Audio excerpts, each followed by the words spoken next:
And we're live. Yeah, Ian's fixing his hair. I'm here. Thanks, Helen. Hey, Kiss. Hey, Sheila. Hey, Tracy. How is everyone? It's been a while. We have a rant today, but I guess we'll get acquainted beforehand.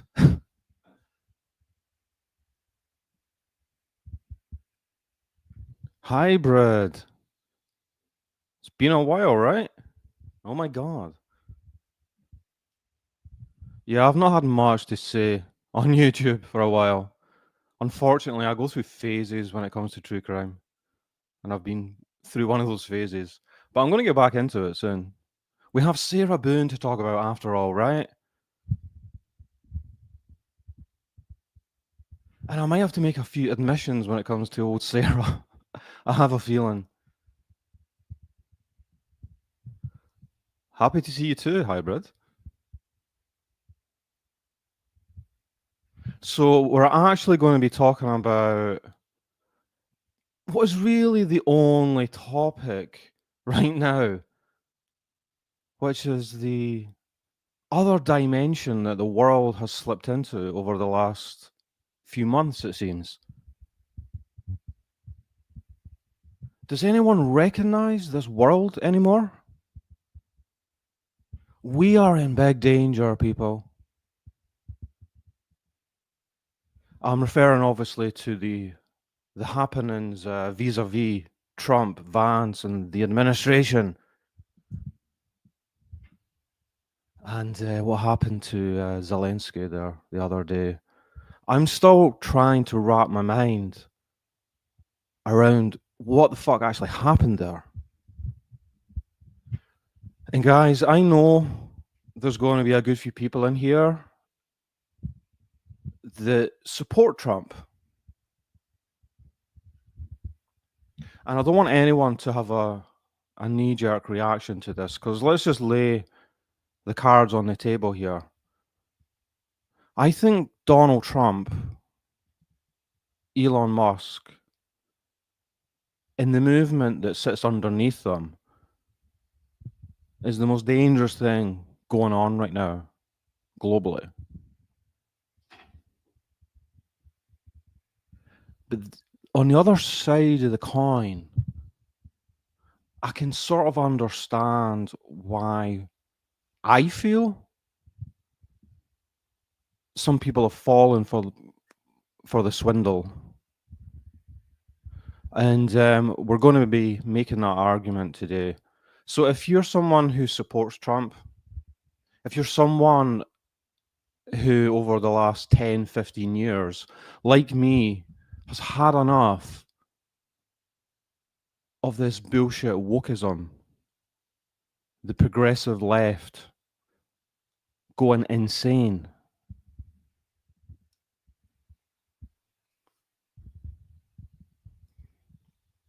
you might have been tempted by the swindle.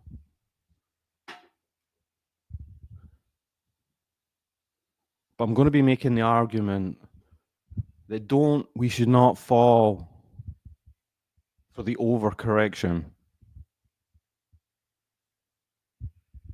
Just because you've had enough of wokeism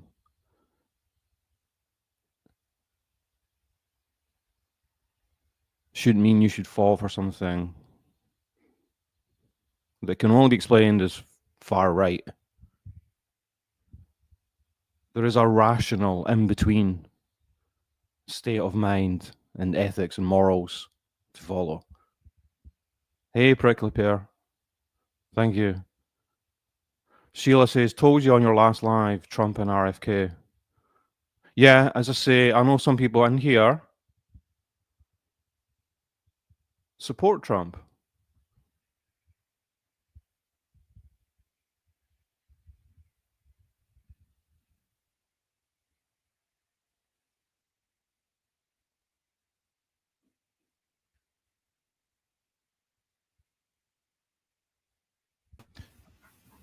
Hybrid agrees. I'm Canadian. Yeah, I mean,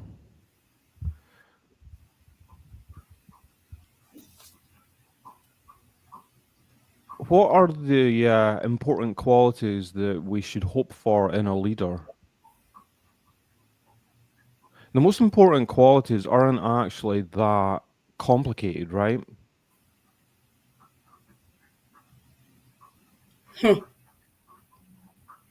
All we really need is someone that's not insane, selfish, and wants to represent the rational majority of the country that they're going to lead.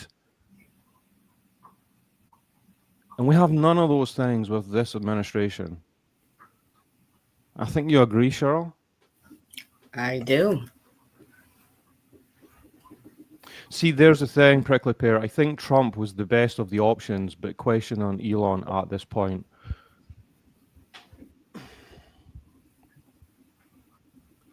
See, part of the reason that a movement like this can succeed is because of just how insane the left got over the last 10, 15 years.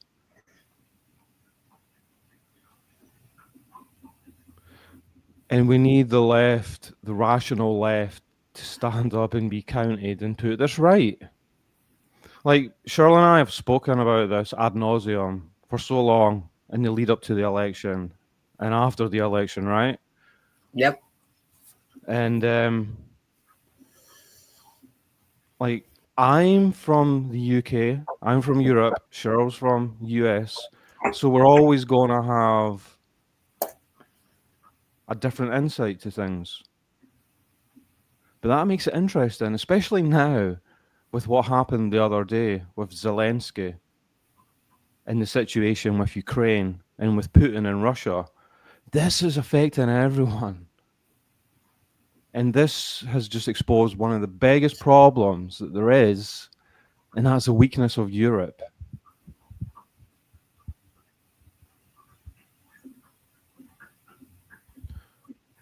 Tracy says we need change, but we need to do it humanely and respectfully, in my opinion.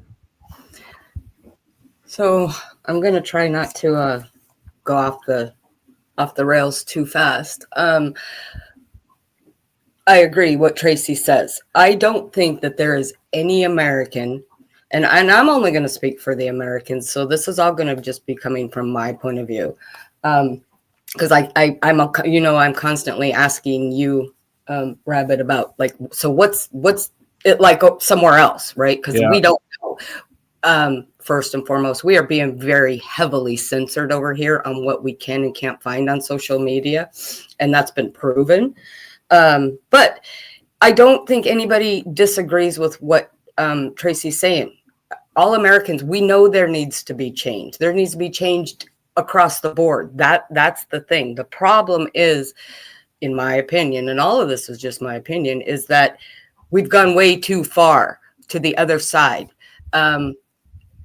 There's a lot of problems, but we've gone way too far to the other side now. And we'll get into it later, just domestically. I know we talked about this. Like, I'm not up on a lot of the foreign policy stuff like you are. I'm more I'm more a little more knowledgeable about, domestically. And even then, again, you guys all know me. Like, my memory for remembering exact dates, numbers, things like that. So first, I want to put this out there. If anything I say you think is incorrect, I have no problem with people fact checking me, because I'm just that so much shit has happened here since he was inaugurated. Every single day there's new crap coming out that my brain just can't remember it all. So I'll remember pieces of it. So again, if I say something, just fact check me. So going back to Tracy's comment, I don't think there's one American that doesn't agree that there needs to be change across all boards, the waste, the government spending. But we've gone to a point to where now it's like a really bad B sci-fi movie kind of thing. I don't know how many people actually read Project 2025. I personally did not read the whole damn thing, but I read parts of it, and it really is. I mean, when people seem like they're surprised that this shit's happening, I don't know why. It was all right there in Project 2025. Even though Trump said he doesn't know anything about it, but well, that's crap. We know that now. So, anyways, I just wanted to say that about Yeah. Tracy's That touches on something that I suspect is actually happening behind the curtain. You know, if you remember prior to 9/11, there was a kind of movement that was revealed later behind the scenes with the administration and the political movers behind President Bush too, and that was this hope to spread democracy through the world after the Cold War. You know, like, and it turned into things like what happened in Iraq, and obviously when 9/11 happened, it gave a great excuse to try and put this into action. All we really need to do, the democratic West, is take down these dictators, these bad despots in the Middle East, and replace it with democracy. Stay a few years, sort out the regime, leave, and then happy times. And it didn't work, right, for a whole bunch of complicated reasons. It's just very hard to do that. But I think something similar is happening behind the scenes right now, and this is all just a deduction. Don't know this for certain, but you can deduce things, just like you could deduce things from that catastrophe in the Oval Office the other day, and that is what explains what cannot be rationally explained is this administration's support for Putin and Russia over Ukraine. How, if you're a Trump supporter, how do you rationalize that? How do you make it make sense? To me, it only makes sense if there is a movement to pivot, for the US to pivot away from Europe, which has been conscious that it has to do for years, because the looming problem for the US is China coming up, right? Something close to the second Cold War is coming between the US and China. And there's a lot of smart people that have great arguments as to why that's happening, and it's convincing. China has been making moves already. They're looking to take back Taiwan, and US has a huge presence in the Western Pacific, right? China doesn't like that. And it's an economical Cold War already, and it's going to possibly become a real Cold War. So there's good reasons that the US needs to forget about what it considers to be the weak, pauper European states. And the important thing is that up to now, Russia has been allied with China and Iran, by the way. Most insane state on earth. But there's movers and shakers behind the curtain in the US that want to leave Europe to struggle on its own and encourage Russia to become an ally against China in the upcoming Cold War. That's like an ideological movement that's happening behind the curtains, and that explains how on earth the US could support Putin over what's happening in Ukraine. Because how else can you make it rationally make sense, right?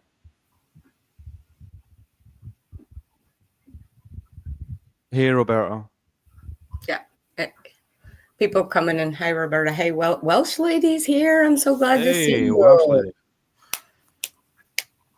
Well, again, I told you I'll let you talk more about the foreign policy stuff, because and I've never really been into politics, but this is different. This isn't just politics. This is more, and again, from the domestic side, this is morals, this is ethics, this is core beliefs of people.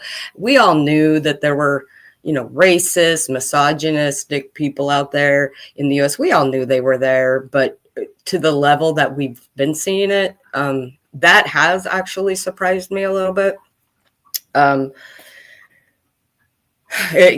For me, it really took a turn when Roe versus Wade was overturned. And I know that that's a touchy subject, and I respect everybody's opinions about it. Doesn't mean I agree with them, but I respect you have your opinion, I have mine. What it boils down to me is, again, we keep having it crammed down our throat. That's the other thing. I don't know how much of the stuff that we're seeing here, God, it almost sounds like I'm talking like I'm a Russian person. You know how they're always saying, we don't get that information. All we're seeing is this. Mm. This is how it is now. We don't, Helen brought up a thing. This is kind of an offshoot. I was seeing these TikToks where people are saying, hey, if you tried to look up, what was it, Helen? I think it was Trump fake assassination or attempt or something like that. And this was after TikTok was banned in the US for 24 hours, and then it came back. You tried to look, you did a search for it. I got zero. It says no results found. But people were making TikToks going, but if you don't live in the US, you're getting stuff. So I asked Helen, can you search this? And she did. And she got a lot of results. She got a lot of people that were making TikToks claiming that the assassination attempt was staged. I think that's what it was. And so we're definitely being censored here. You know that because we were doing that on Alexa last night, asking Alexa questions. That was hilarious. So we were messing around with AI, like our respective AIs, mine over here and yours over there, right? And we're asking certain pointed questions, and you couldn't get an answer from your AI, and I was getting the answers here, right? Like questions about Trump and things, historical issues. Yep. Your IA was having a malfunction. Yeah, actually, most of the time it just got pissed and went doo-doo-doo. Like, I'm not even answering you. Really quick, again, we've got so many topics we can talk about, but we'll get there. You're right, Sheila. It wasn't banned. Abortion was not banned. It was left up to the states. But again, my argument is, why should it be left up to the states? So if a 15-year-old, a 12-year-old gets raped in one state, she has to carry that baby to term. But if she just coincidentally moved 200 miles across to another state, she doesn't have to. It should be a federal, again, we're being told, freedom. America's all about freedom. People to live. They're free to say what they want, but they're not, because Trump is censoring the media. He's threatening to sue the media. He's kicked AP out of the White House pool. Now they come out and said that before the White House pool was like kind of like a lottery. Now the White House gets to decide what reporters get to follow the president around. None of this sounds anything like what's happening in Russia, how they control their media. Doesn't sound like that at all to me. I strongly disagree that it needs to be, or that it should be with the states to decide. We're all Americans. I'm an American, whether I live in Idaho, Alaska, Washington. I'm still a fucking American. I should have the same rights. They're doing the same thing with gay and lesbian marriages, that in some states, some states are introducing bills to outlaw them. So depending on what state you live in, that's ridiculous. We're all Americans. And that's what the government has been there for, to protect the Americans' rights overall. Now, yeah, there are different things, gun rights, age of consent, all those kind of things are handled at a state level. But there are some things that should just be fundamentally a right for an American, regardless of what fucking state you live in. That's my opinion. Rosebud says, Rabid, respectfully, I do not agree with your statement that the US president sides with Putin. Okay, wait, number what? one. How can you get any other perception? How is that possible? Oh my goodness! And then read that. Sorry. I was just gonna say, read that comment that Putin put out in their newspapers after Trump was elected. That tells you something right there. Last week or the week before, he called Zelenskyy a dictator. When he was asked last week by a reporter, can you say the same about Putin? Can you call him a dictator? He refused. So no, he is 1000% in bed with Putin. In fact, he owes Putin. Putin got him elected.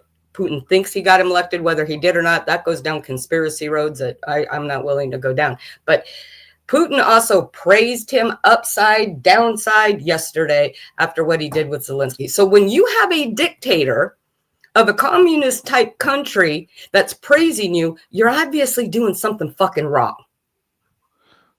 Yeah, and then just to finish your comment, Rosebud, I do believe that over a decade of that war, nothing's changed. Put the weapons down, both sides.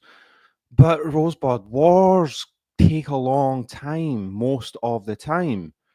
Ukraine are fighting for literally for their freedom.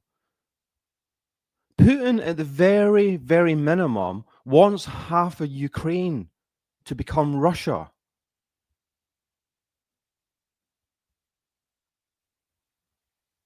How, like, Rosebud, you're smart, right? You're a smart person. Please explain how you can argue that Trump is not in bed with Putin.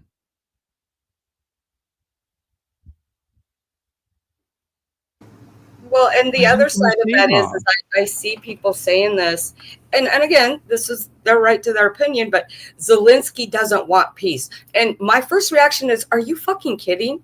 Maybe if the war was happening somewhere else, right? But his own country is being torn apart. He is losing his people. You're going to tell me this man wants this to continue to ravage his country and possibly be taken over? That's the most ridiculous thing that I've ever fucking heard. I don't think any president of any country wants a war on their own land when it's trying to be overthrown. And they're like, nope, I just want to keep this going. I don't want peace. That's ridiculous. Now, people that might be persuaded to argue against Zelensky and against Ukraine might make the argument that NATO just encroached too much, and this whole war is actually about NATO.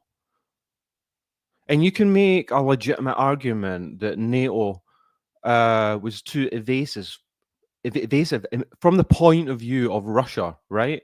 But that argument just doesn't work in the bigger picture. It's up to Ukraine to decide if they want to be a part of Europe or not. And there are problems with Zelensky's regime. It's true. There is a bit of there's problems with it, right? But he's an elected president. They were illegally invaded. It's kind of a full stop after that point, right? Prickly pear, yeah, he has said that several times that he would like Alaska back. And my first thought on that was like, there's no fucking way because, we've got oil and we all know Trump's drill baby drill bullshit. But I don't know, I think he's pretty indebted to Putin at this point. So the crazy shit that we've been seeing, I wouldn't take anything off the table. So, by this time next year, I may not even be able to talk to you guys because I may be Russian. I don't know. Yeah. Well, Alaska will be the first place to go, right? When it comes to the problems with Russia. I mean, Yeah. you've not been, it wasn't that long ago that you were actually Russian over there. Mm-hmm. Right. So I don't know. I don't speak I don't want to Russian, but worry you. I should start. I should do one of those free online courses. I guess we'll see. Yeah, yes, Sheila. Zelensky has stashed all the cash. There are undoubtedly issues. There's some corruption um, within the regime there. It's true, right? But you have to put it in the context. Like Ukraine has been corrupt and had political problems and problems with far right groups for years and years and years. It takes a long time for that to change. The important issue is that the majority of Ukrainians relate more to the West than they do with Russia.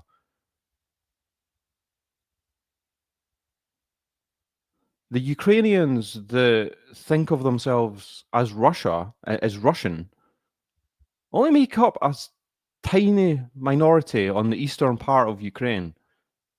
And you can make an argument that they can have the right to decide if they want to be a part of Russia. But you don't get to fucking invade. You don't get to roll the tanks in.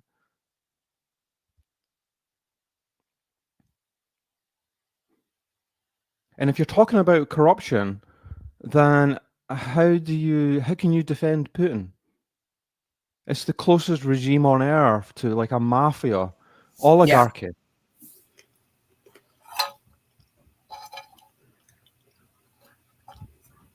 I haven't seen Rosebud respond. I wanted to I wanted to I hear your am follow-up. sorry if I got her mad. I'm sorry.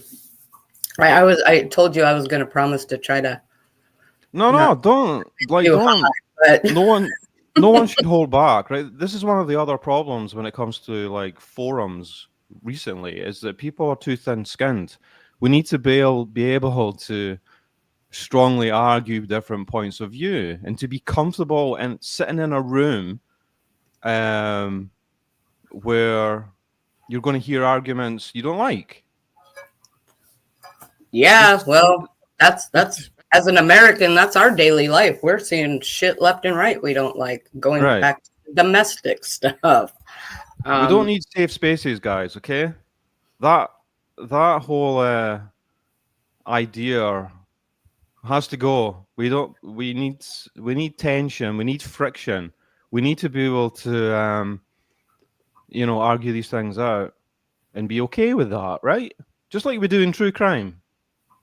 Okay, Rosebud, I understand that, but we cannot find an end if we don't start to move towards a resolution. Putin is a red rummer. How does find and resolve come if your president screams his dislike of anyone? I just think you have to think of the big picture here. wait, Um, I'm confused. When you say if your president screams his dislike of anyone, who are you talking about? Oh, okay. Trump should not call Zelensky names as well, for the record. We've got some mad folks at each other. Oh, absolutely. Absolutely.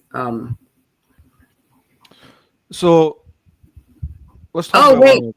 wait. Sorry, Jamie. Should we give the U.S. back to Native Americans? The map has always been changing. Well, interesting enough, one of the executive orders that he signed when he was inaugurated was to try to eliminate birthright citizenship for the U.S. So then that opened up a whole can of worms. And again, somebody can fact check me because I don't know off the top of my head. I can't remember. It was so much shit's happened, and that was over a month ago. That they were worried how that would affect the Native Americans, because Native Americans who are members of a tribe live on a reservation. Their allegiance, I think, is how they were wording it, is to their tribe, their sovereign. They consider themselves sovereign because they're living within their tribe, which has different rules than, well, not different rules, but they don't always abide by the United States rules. So being from Alaska, of course, that set off a whole shitload of stuff up here because of the Alaska natives. It got the American natives really upset, going, so is he thinking about what? Taking away the American native citizenship? I don't think we ever got a resolution on how that was going to pan out. But I did see a lot of people, and this is the other thing where we've talked about this. I am not super smart about this, about government stuff. I was never into government stuff before, but I really do think everybody needs to take like a 5th grade civics class to be able to vote. Because I was seeing so many people.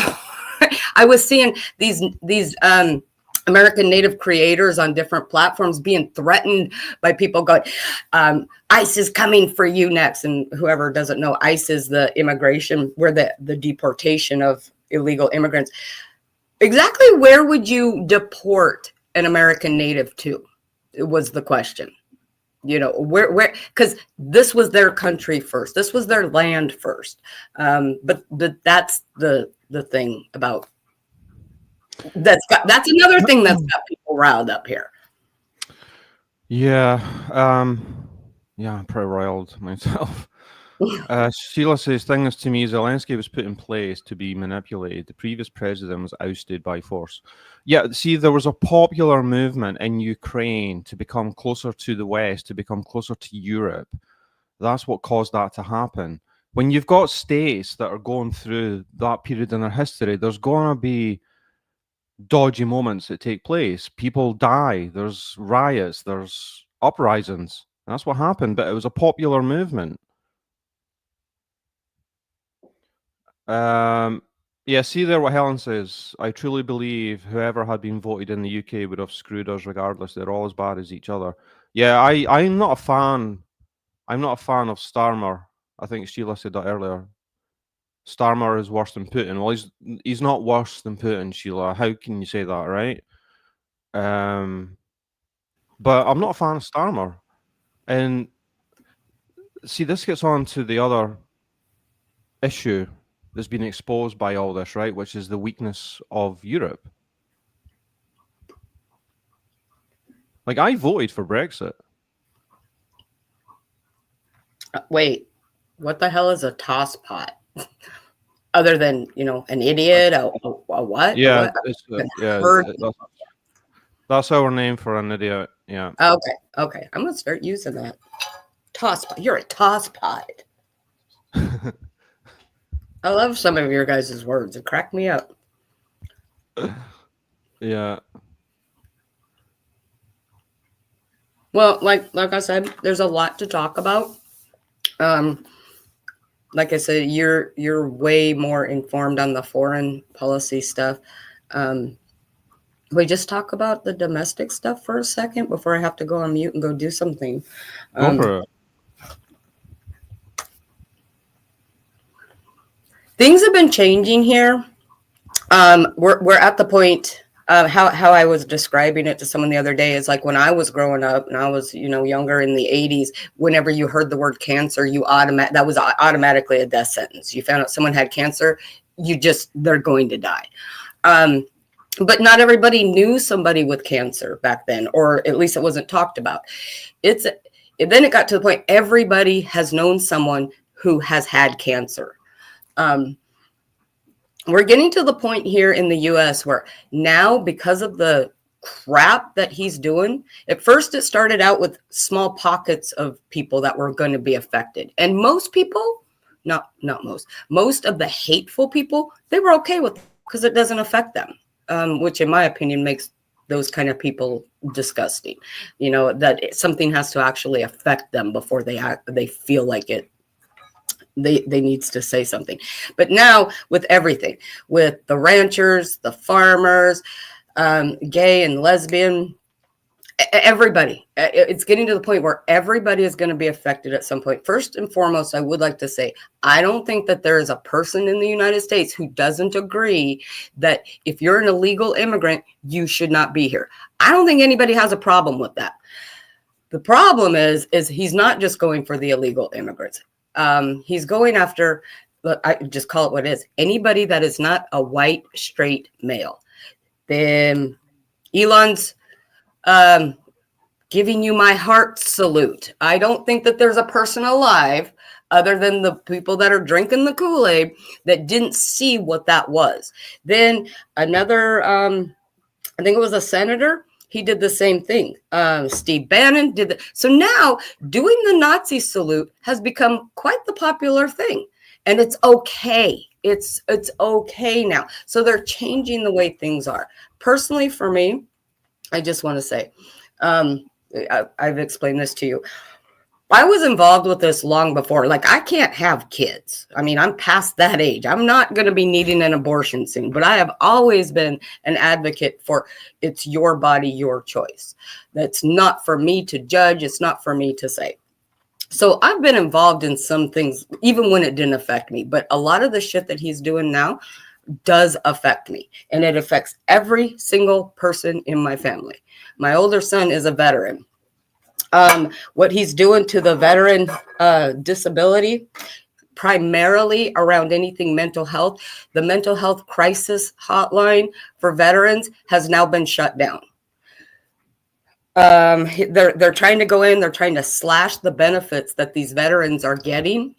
A lot of them, they get benefits for housing. You know, first off, they get benefits for injuries that they sustained being in the military. So they're trying to, the long-term effects of what they want to do, I don't know, but that's one of the areas they want to get. So that affects my son. My other son is gay. I don't think I need to explain how his shits can affect him long-term. My third child is a daughter. She has mental health issues. They're cutting back Medicaid. She is on Medicaid. Medicaid pays for her appointments, pays for her prescriptions for her mental health. After she had my grandson with the postpartum and the mental health issues she already had, she nosedived, and she voluntarily checked herself into a hospital 6 months after he was born to get help. That's how bad it got. This is why I only have one grandson, because she is determined that she does not want to get that bad ever again. So she does not. What if something happens? Because it happens. I mean, 2 of my 3 kids were conceived while using birth control. It does happen. And she decides she doesn't want that. And they have a ban on abortion, and she's going to be forced to carry. So again, it touches everything. My sister gets Social Security disability for her health benefits. They're trying to go for the Social Security. Every single person in my family is being affected potentially long term because of this shit. I work for a Native corporation. It's a nonprofit Native corporation. And most of the funding for the services that we offer, not just Natives, we offer it to all people. Some of the services there, we use federal grants for those. When he said he was putting a freeze on all of that, that would directly affect me, because that's primarily what drives the services that we can offer through the corporation. Then we're seeing on all the social media, like I said, the ranchers. Now we've got the Texas and the California ranchers who all voted for Trump. They're like, well, wait a minute. No, if you're going to just get rid of all immigrants, not just illegal immigrants, but all immigrants, that's really going to affect, because we hire them. But again, this is what they voted for. This was all in 2025. This is not a surprise to anybody. I think it's just a surprise to them. I don't know if anybody knows this, but there's a big phrase over here. It's like, who knew that the leopards would eat their own? And that's what they're doing. So we've got, when he wants to defund FEMA, the majority of the natural disasters that FEMA helps take care of are southern red states with the hurricanes. Look what happened in North Carolina. That's a southern red state.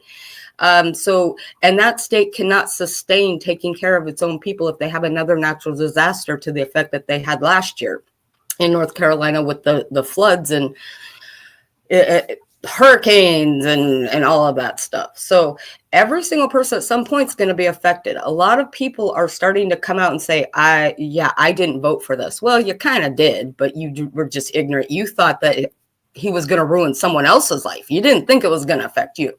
But so I think it's going to get to a point to where something has to be done. Again, I don't know outside of the US how much you guys are known, but there's starting to be a lot more protests. There's a lot more lawsuits being filed against the Trump administration and him himself. They've opened up some investigations to Elon. That's a whole separate subject on that. But something has to give, because the way that we are going now, this whole freedom thing that he keeps telling everybody, that he's there to give everybody freedom and everything's going to be wonderful. So far, nobody has seen wonderful. And I know it's kind of a joke when people talk about the eggs, but hey, it wasn't us. It was the it was the MAGA who were constantly screaming about the price of eggs. I have no idea why they picked eggs, but they picked eggs during the campaigning. And he promised that on day one, he was going to lower the cost of eggs. Not only has he not lowered them, but they've skyrocketed, along with 50,000 other things. On the 4th of this month, that's where, so hybrid Canada, that's where the tariffs are supposed to go into place with Mexico and Canada. And then he just said the other day, he's raising the tariff on China goods to 20%. And he keeps telling everybody that it's the countries that are going to pay this. It's not going to affect you. And people are actually still believing him because they don't know how tariffs work. So we're about ready to crash and burn. Hopefully something happens, whether you like him or not. You cannot look at the things he's done and say, And please don't say he's only been in office for less than 2 months, because I don't care. I'm going off of what the man said during his campaign. Now, he's going to make America great. So far, I don't see anything great about what he's done. He's only made things worse. He's made it dangerous for a lot of people. Prices are definitely not going down. And once those tariffs go into place, they're definitely not going to be going down. I love Canada. I don't know if anybody's paid attention, but Canada has rose up against, love Canada. Love Canada. I mean, I'm right there supporting Canada. I've been seeing some influencers doing videos in grocery stores where a lot of grocery stores are actually putting stickers on, like, this is Canadian made. So they've really pushed, stop buying American goods. Stop. And unfortunately, that's how I feel. I feel like every country needs to turn their back on us right now. We isolate us, and maybe our government, not MAGA, but our Congress might actually start doing something, because, we can protest, we can do marches, we can, we're trying to, the only thing that we have, since we don't have a voice in Congress, obviously, because, our elected officials are clearly not speaking for their constituents, is the money. So there's all kinds of things. February 28th was a boycott day for large retail chains. I haven't seen the results of that. I don't know how well it worked. Maybe hoping it worked, but things are changing. When Target came out and reversed their DEI program, and Walmart and a few other ones, Costco came out and said, absolutely not. We will not be reversing our DEI program. We're going ahead with it. And I know this sounds silly, but it's true. Like they said, and we're not raising the price of our hot dogs, or they're going to stay at $1.50. So tons of people have gone to Costco. They've gotten rid of Target, not going to Target, not going to Walmart. They're shopping at Costco. Costco, the last time I saw, so I think it was like a week ago, their stocks were like at $300 and some a stock. I think I checked it yesterday or Friday. Their stocks are now up over $1,000. So that's how we're trying to get our say, is by using our money. We're not, and Canada's doing the same thing. They're choosing to not buy American products. And, obviously when the tariffs come in, why would they? Because they don't want to be paying that. So good on Canada. Love Canada. I would love for Alaska to be Canada. Well, it might happen. They want to start picking up some states, but we're a red state. We're a very red state. I don't think the state, as long as it's been a state, has ever voted Democrat. But again, for me, this has nothing to do with Republican versus Democrat. For me, it's just right versus wrong. But if Canada wants to, add us, hey, we're right here, we'll jump in. Hey, Alma, long time no see. Wiccan is here. Hey, how are you? See, like, I want to get into this whole idea of what people believe Trump stands for, because I do not think Trump stands for what a lot of people think he does. Right. That's one of the most important issues here for me, and I'd like to just see what people think this whole, because here's the thing, right? Trump isn't really the biggest problem here. The biggest problem is the movement that's coming. I mean, there's a reason that J.D. Vance thought that he could speak like that in the Oval Office with his leader in the fucking room. Right. The fact he could do that. Why did he think that was okay? Because, well, I have my opinion, but it's all conspiracy theory. So sorry. I do just want to say, Canadians typically say when we booed, it's not all Americans, just him. And I just want to say, it stung. I'm not going to lie. The Four Nations tournament, the hockey game, when they booed, it stung. It did. I mean, nobody wants to hear their national anthem booed. That's for sure, especially Canadian. Because the lower 48 is very close to Canada, but I think especially, and I say this all the time, like being in Alaska, we practically feel Canadian. They're closer to us than the rest of the United States. So we feel very Canadian. So that stung, not going to lie, but not for 1 second did I blame them. Not for 1 second did I think that they were necessarily booing the Americans. They were booing him. And there were a lot of Americans. I don't know if anybody saw that, but there are a lot of Americans. We understand that. And we kind of support that. Like if that's your way, because I look at it this way, if some other country came over here or, just stated, hey, we want to take over. We want, if Canada said, we want to make you one of our provinces and stop calling our president, start calling him prime minister, being so disrespectful, how would we react as Americans? I know how we would react. We would be more violent than the Canadians. Hold on, Cheryl. I need to address Rosebud's comment, right?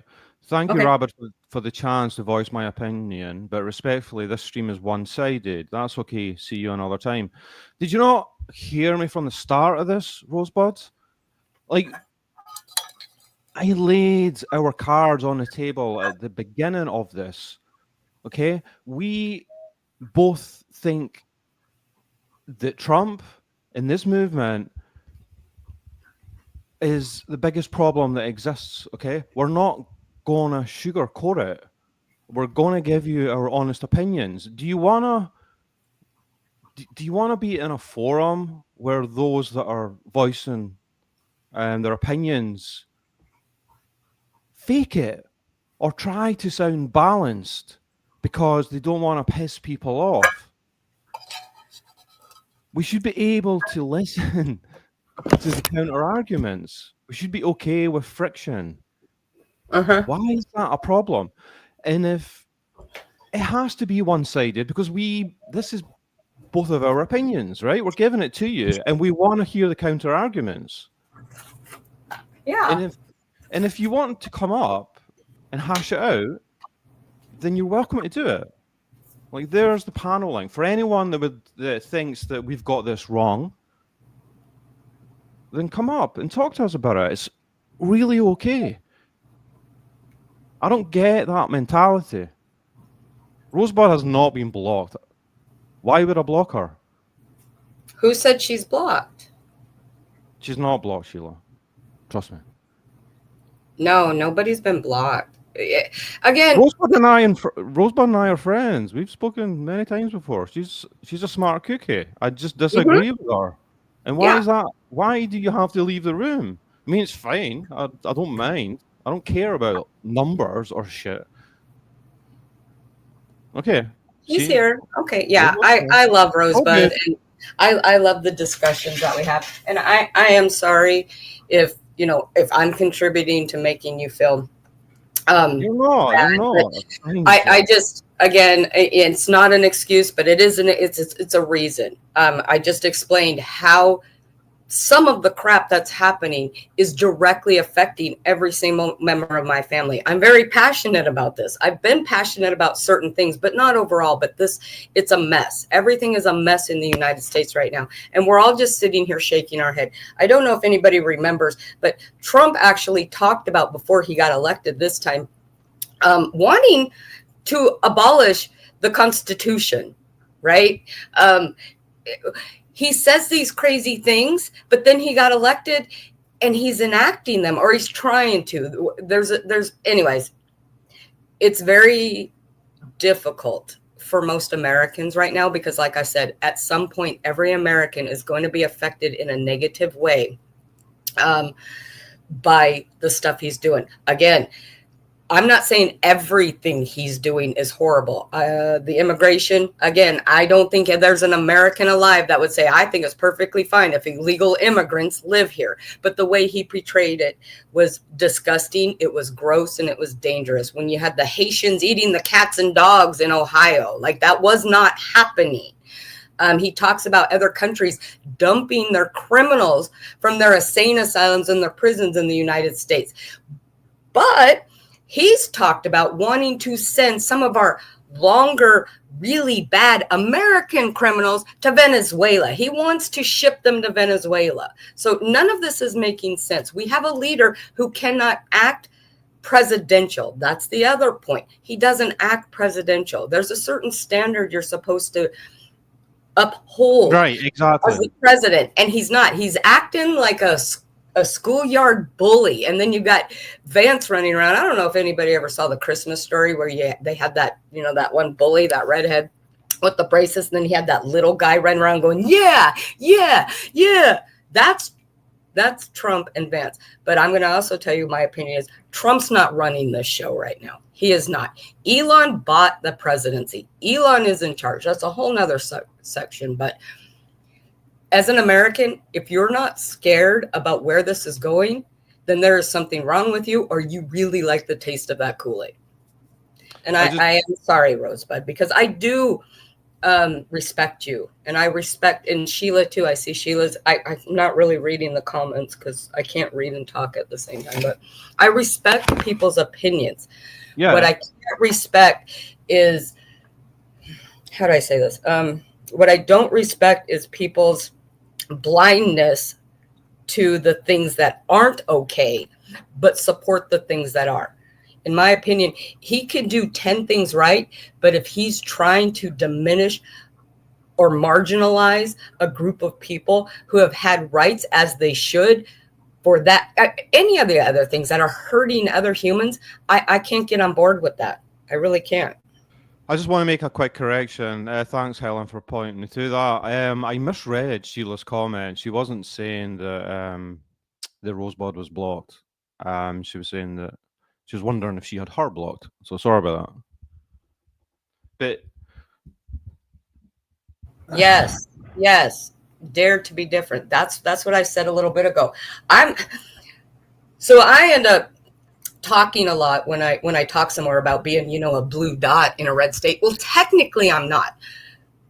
Technically, officially, for my voter registration, I'm undeclared. I'm not a Democrat. I'm not a Republican. But since we seem to only have two sides to choose from, then obviously, but it's not about red or blue anymore. It used to be about red or blue, the policies, but it's not. And I kind of touched on this argument earlier, but I really believe a lot hinges on this theme. Unfortunately, we have an imperfect system where you have two fucking choices. So in this instance, we're talking about the US. You have either you had Trump or you had Kamala Harris. And unfortunately for Kamala Harris, it's not about the truth of who she really is. It's about what people think the truth about her is, right? And unfortunately for her, she was too attached to Obama and to Biden, right? And she was viewed generally on the surface as being attached to the progressive left problem, the whole wokeism problem.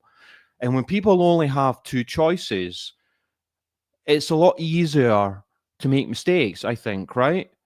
But it's a kind of insane system, right? And it's a problem with all Western democracies, right? Is you almost never have more than two choices. Like, and we've got a huge problem with that in the UK. We have no choice in the UK. Like, our system is insane because Europe, unfortunately, has been eaten up with the progressive left. So we have no choice. But you have to wonder if you've been conned, right? Because to me, Trump is the quintessential opportunist, right? He is a genius when it comes to spouting out what he knows certain portions of the public want to hear. And you were touching upon immigration earlier, right? Like, there has been a legitimate problem with policies on immigration. Absolutely. And I can speak more accurately, over from our point of view over here, right? We just had the whole catastrophe in regards to that last year with the riots that occurred over here. But I also think it's been a problem in the US as well, right?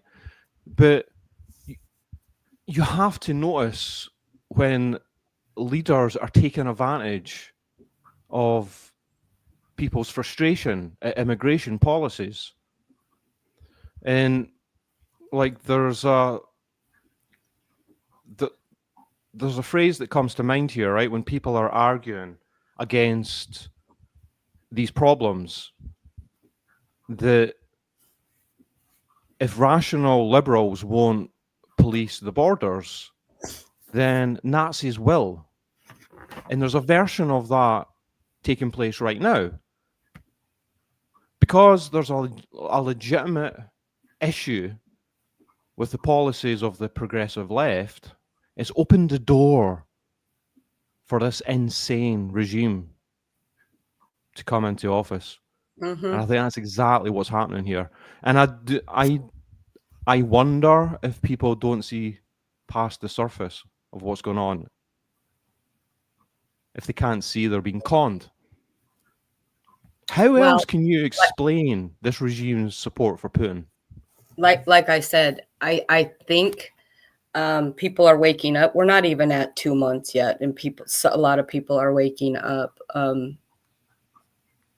There's still not enough, but yeah, Vanessa, I kind of am, and Cheryl and I have been talking about this for a while.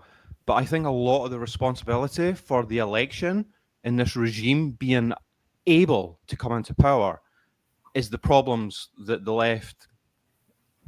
Go ahead. Sorry, I'll say what. No, on you go. I was just. Hi, Frida.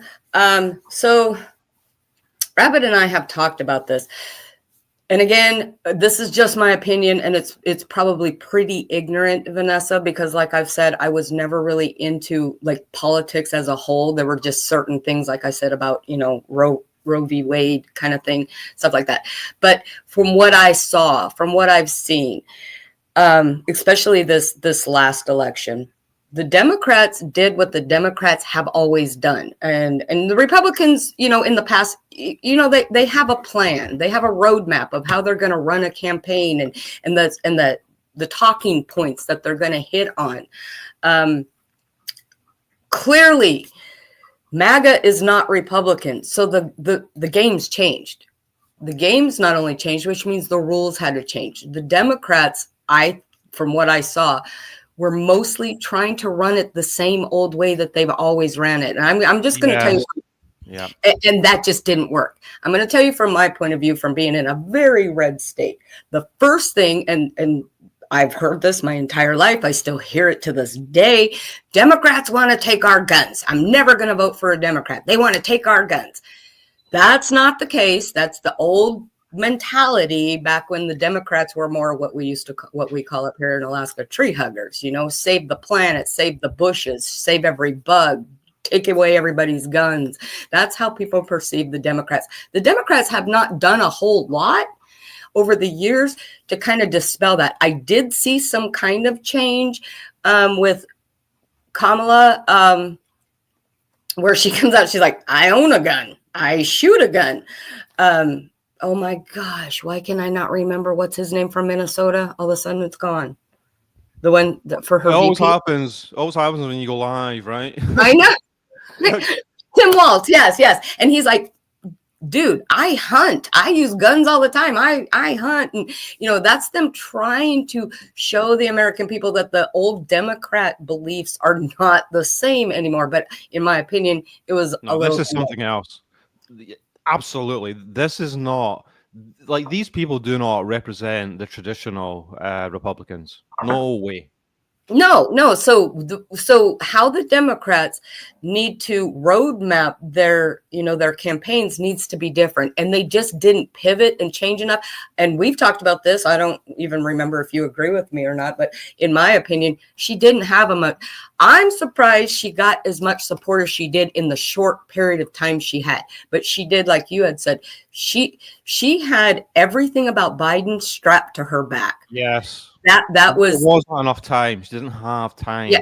She didn't. She did not have enough time to come out and prove herself as she is not going to just continue the Biden administration. Yes, Jamie. Yep. She got a lot of support considering, I mean, my first thought, I was actually in DC when he dropped out.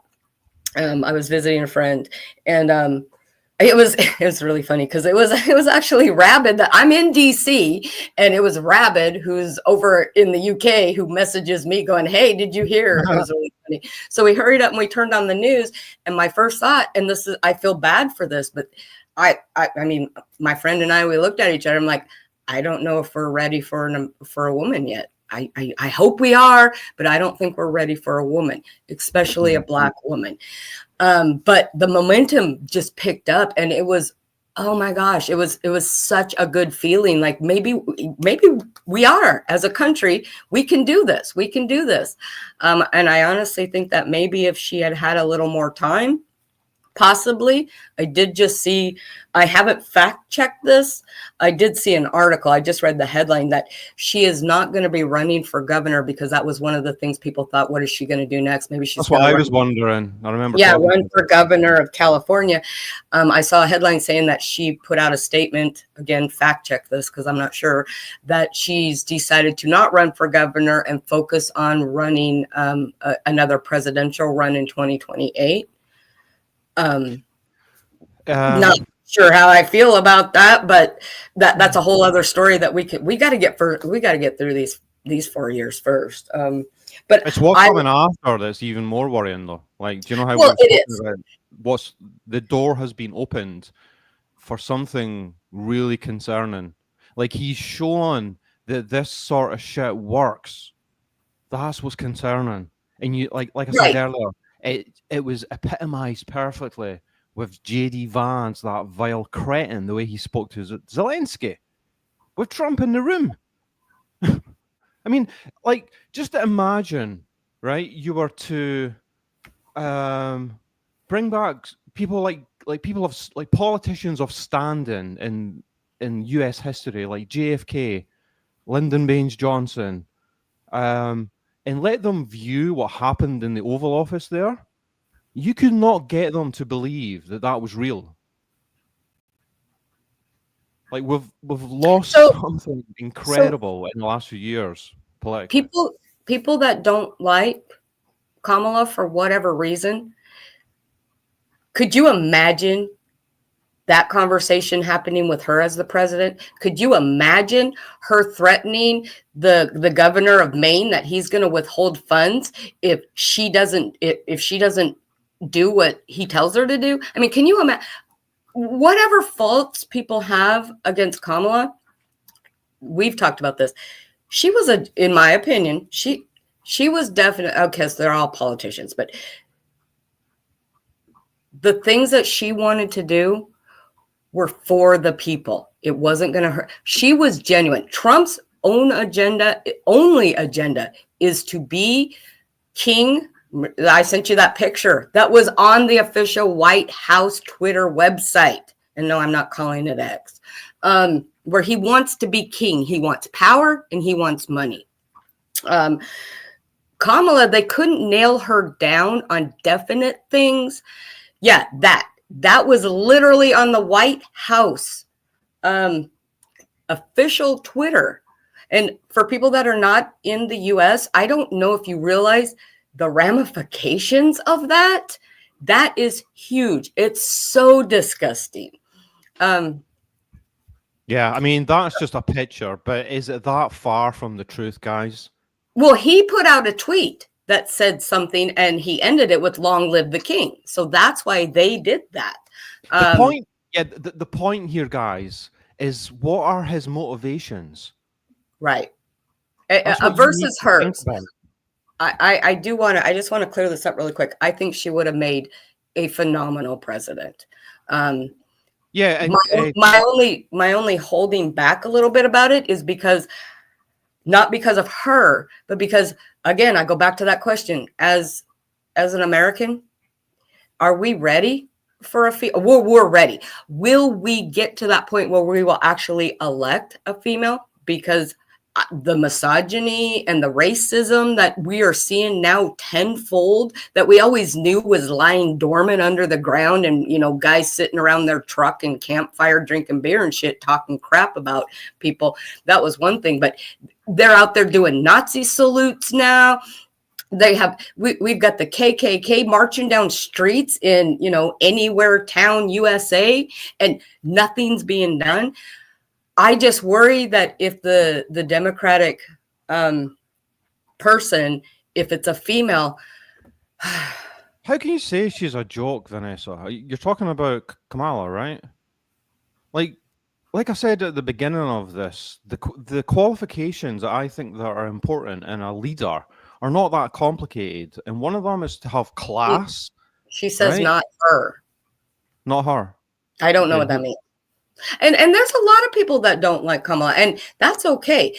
I don't have a problem with people not liking her per se as the leader of our country, if they have valid reasons. Just because, and I know this shouldn't have to be said, but it has to be said. I've known several people who, just like somebody said that their parents wanted to vote for her just because she was a woman, I know plenty of people who refused to vote for her because she was a woman. See, when you first brought that up to me, and bear in mind, this was quite a bit before the election, and you were worried that her gender and her race could make it difficult, right? And do you remember my first reaction to that was surprise, right? Because just going by the kind of zeitgeist that's been in the ether for years now, I was kind of under the presumption that you almost had to be of that gender and to be of that race to succeed in something like this, right? That was my initial kind of reaction, right?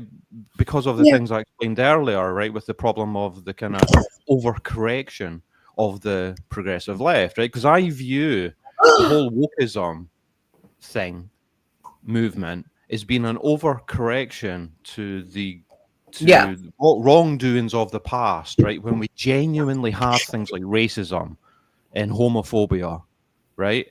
I believe there was an overcorrection to that with tree huggers and peoples of this 1960s generation and flower power that just went too far, and it got to the stage where people were almost wanting to believe there was no such thing as scientific gender, right? That gender was just a social construction, okay?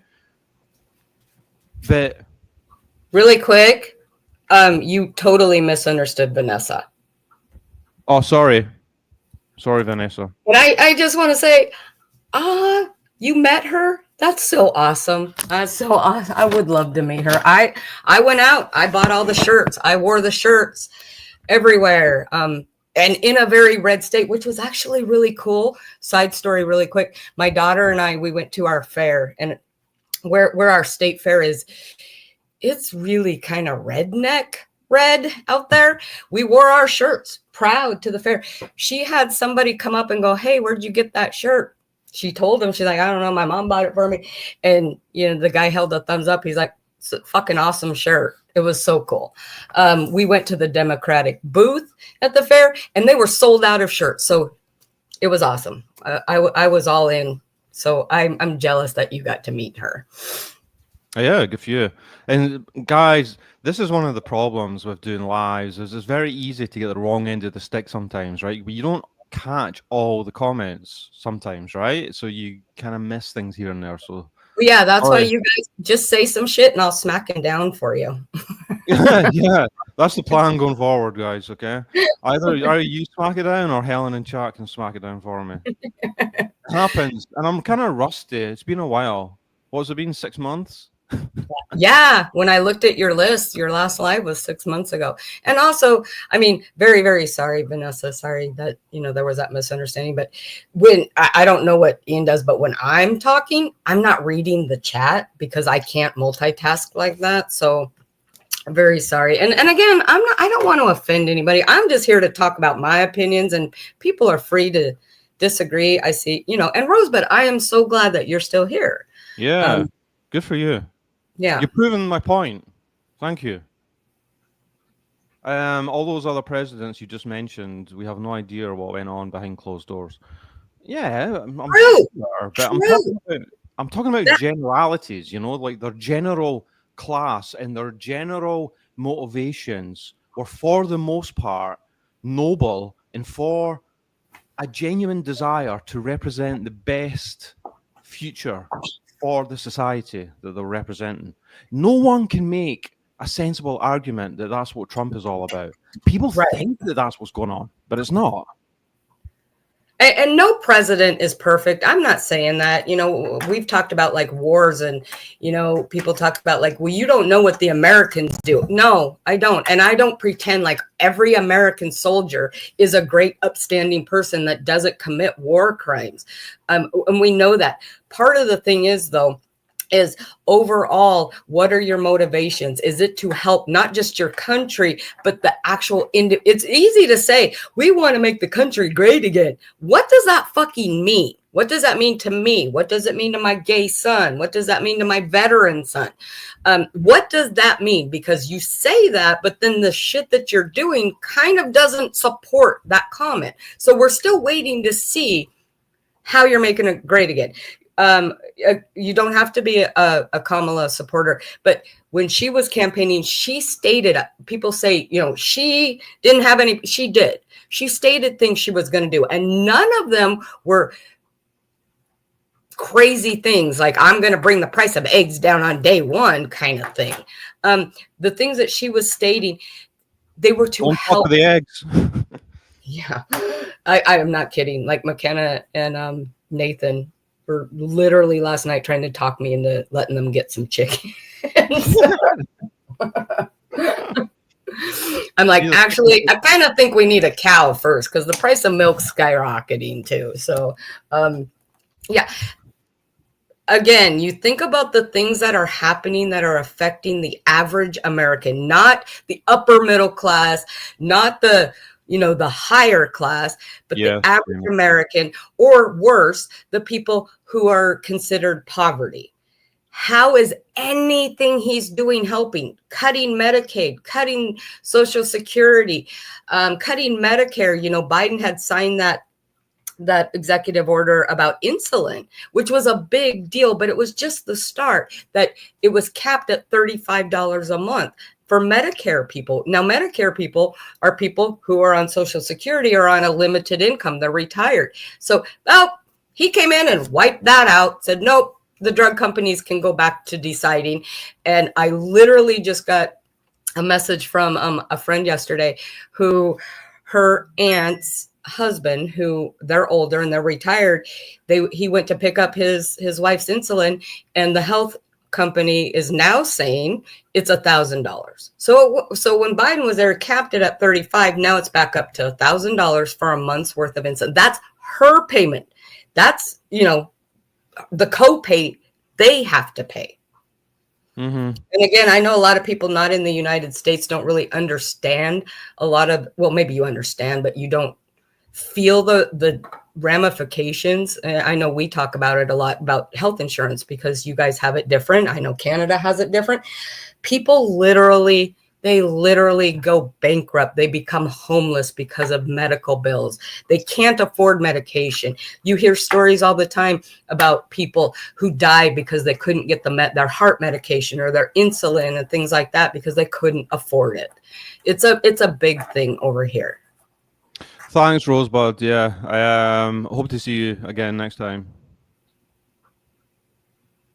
Sheila says, Rabbit, what else are you going to diss tonight, or is it just politics? Well, do you have any suggestions? I mean, I know there was a big thing there the other day with Armchair Detective losing the court case. I don't really have much to say about that, to be honest. I'm not a fan. I'm not really a fan of Frankie, to be honest. But on the whole, generally, I'll say I think it's good that it's kind of like a precedent in a way, right? There are limits to free speech on YouTube vis-a-vis true crime. There should be a limit to what you can say in true crime cases, in general. And it's good that that's been. It's good when punishment, when it's shown that there are limitations, basically, right? You don't get to say whatever the hell you want to say on a forum, because people take advantage of real people in true crime cases all the time. Happens. But I can't think about anything else I want to rant about. I mean, I could rant about what's happening in Israel. I've got a lot of strong opinions regarding Israel and Palestine, but maybe that's for another day. I don't know.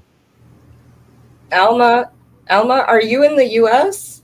Alma says, I did buy Yeah, chickens. she is. Yeah. Okay, I did buy chickens. I bought 15 baby chicks. I have a huge yard. That's awesome. Thanks to friggin' TikTok, I want a fainting goat. I want a baby cow. I want some we raised chickens and pigs growing up, but now that I'm older, like little baby chicks, like they're so cute. In general, Tracy, in regards to Israel, that's next on the list is the most important issues that are happening geopolitically right now, and there is the majority of people in the West are confused about what's going on over there. Is my thoughts. If you think about what you're publicly seeing as a reaction to that, then you'll understand that my point of view is the opposite of that.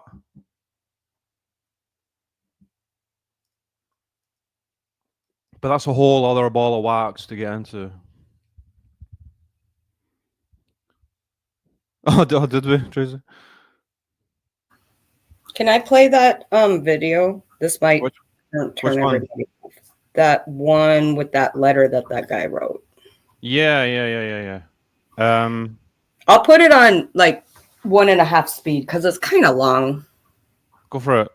Oh, this is good. Yeah, this is good. Because you got it there, or do you want me to put it up? You can bring it up if you can bring it up. Yeah. Okay, I'll do that. I tend to get very heated. It's good to get heated. Well, sometimes I get so over that I can't get my point across.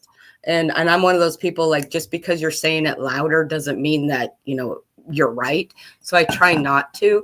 But this guy kind of puts for me how I feel about all of this. I mean, we spoke about this last night for hours, didn't we? This whole topic. And there's sometimes when there's so much to say and there's so many points, sometimes you cannot see the wood for the trees, So it's not easy to be concise all the time, especially when you're on a live like this, right? and you're trying to look at the chat and like, don't forget this. I do want to say where Colleen says it's kind of a joke. Colleen says anger gets shit done. Well, coincidentally or not coincidentally, guess where I'm going at the end of this month? I'm going back to DC. Cheryl's going to get arrested. I'm good. That's not the goal, but I can't promise anything. So I have a friend that works, again, touching everybody in my life. My friend works for the National Park Service, and it has directly affected her. She has not lost her job as of now, which is good, but she has had to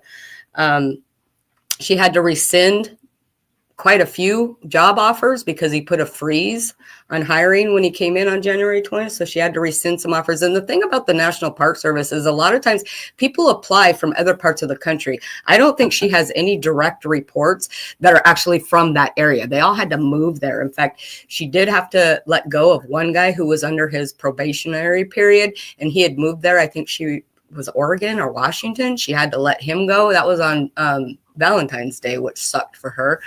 They were getting reports that somebody who had been fired had stepped in front of a train when he left the office that day. So it's affecting everybody. She has to be pretty careful about what she does and what she says. She is allowed to have her own opinion on things, but she still has to be careful.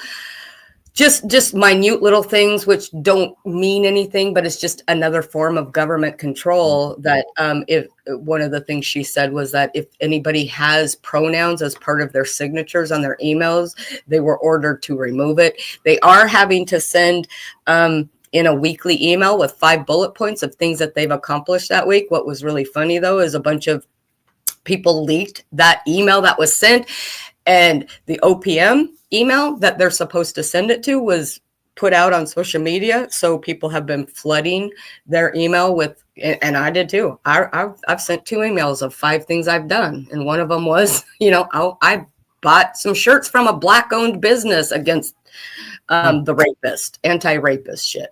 So I'm going to be going back there. I'm going to try to not get arrested, but there are no promises. No promises. You can't promise anything, right? Yeah. Sheila says there, just going back to AD for a sec, if it was pro bono, then it was unfair as AD had to pay for her representation. Then why keep asking for never-ending donations? Grift. Yeah, as I say, I'm not a fan of Frankie.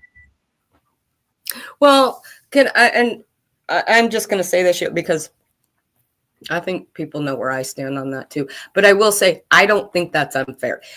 He had an opportunity. He had lots of opportunities to crowdfund, same as Frankie did. He had a lot of opportunities to find a barrister, a lawyer, some for over here, we would call it a law firm that would be willing to take on the case partially pro bono. He could have done the same thing. He just didn't, because he thought he was smarter than everybody, because on the internet, he's smarter than everybody. So he thought he was going to be smarter than the court system. He had the opportunity to do the same thing. Yeah, and just looking into a little bit of the details of that court case, I mean, it doesn't just expose how truly incompetent he is, just in general. It's a man. AD. Yeah. Helen says, I'm so past caring though. AD is a bad dude, but he's long gone off YouTube. Why do people still care? No one was innocent. Yeah. Yeah, I agree with that. Oh, sorry, going on mute.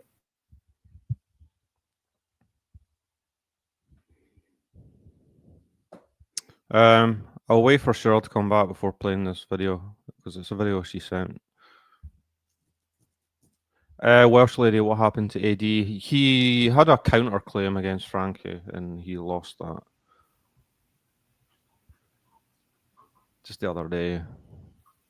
He's no longer on YouTube. He's on some other place, Rumble or something, right? Rumble and TikTok, I think.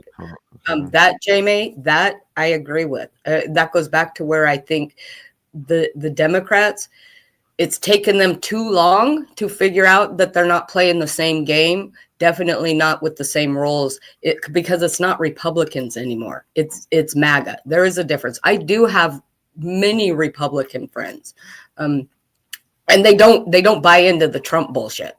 And they voted for Kamala. First time for a lot of them ever voting for a Democrat. Just because you're a Republican doesn't mean that you're drinking the Kool-Aid. So, but I agree. And that's what I was saying earlier, that I think the Democrats really need to be digging deep right now and coming up with a different roadmap on how they're going to handle any forward elections, because the old way, it's not going to work anymore until, and I'm not into the politics, but it's going to take many years to flesh out the MAGA stuff. I mean, there are Republicans. There's a lot of Republicans who are good and, could possibly, Adam Kissinger is one of them.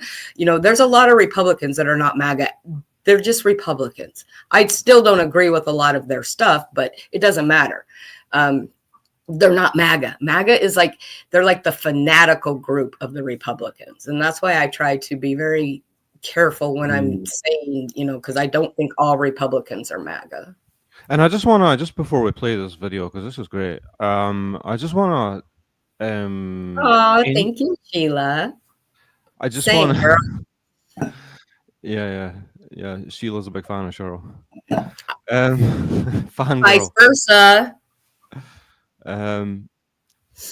Yeah, I just want to emphasize, guys, like it might sound like I'm saying a lot of negative things in regards to the US and things, but and Cheryl knows this. Like I am a passionate fan of what the US stands for, just in general. And that's why this current events are horrifying for me. And I'm someone that really cherishes the traditional close relationship between the US and the UK and Europe. And we need to pay attention to what's coming down the line here. It's incredibly worrying. But I believe in the, as I say, what the US really does stand for. You know, the liberty, fraternity, and we the people. And I like my one. And I've been saying this to Cheryl. Like I'm holding on to the thought that we the people over there are not going to let this stand. They're not going to allow their leader to represent them the way that he did there, for example, the other day in the Oval Office with JD Vance. Oh, They're not I going to hope. stand for it, and it might take a bit of time. And after we play this video, I want to get into the whole topic of the idea that some people may believe that the majority of Americans are behind this, what's going on right now, and whether that's true or not. Okay, you know. Yeah. I Um, do just want to acknowledge J-Mate. Yes, I don't know why she didn't come to my mind first off. Liz Cheney, friggin' awesome. Love her. hmm. Yeah, I Yeah, mean, you if she ran for president, I would probably vote Republican. yeah, you were telling me Yeah. about Liz Cheney. All right, let's play this video of this guy.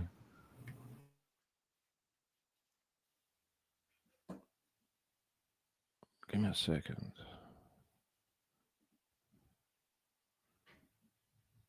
History that carved themselves into the ledger of time, etched in shame, written in cowardice. Today was one such moment. The President of the United States, a man who lurches through history with the grace of a drunken elk and the cunning of a spoiled child, found himself seated across from Volodymyr Zelensky, the war-battered, iron-spined leader of Ukraine. And in this moment, when all eyes, all cameras, all nations watched, Donald J. Trump, the self-styled Colossus, proved himself once again to be a trembling, spineless marionette.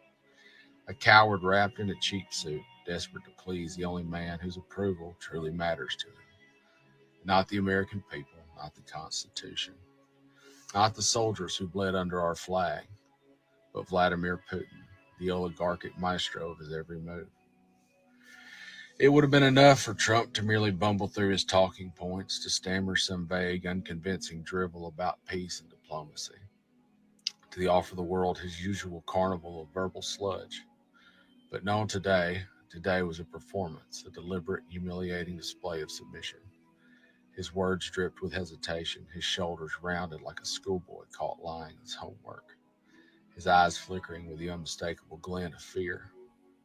And yet, when the moment came to acknowledge the real villain, the butcher of Ukraine, the slayer of democracy, the man who has made assassinations a form of diplomacy, Trump instead turned his gaze toward Moscow and batted his eyelashes like a debutante at a ball.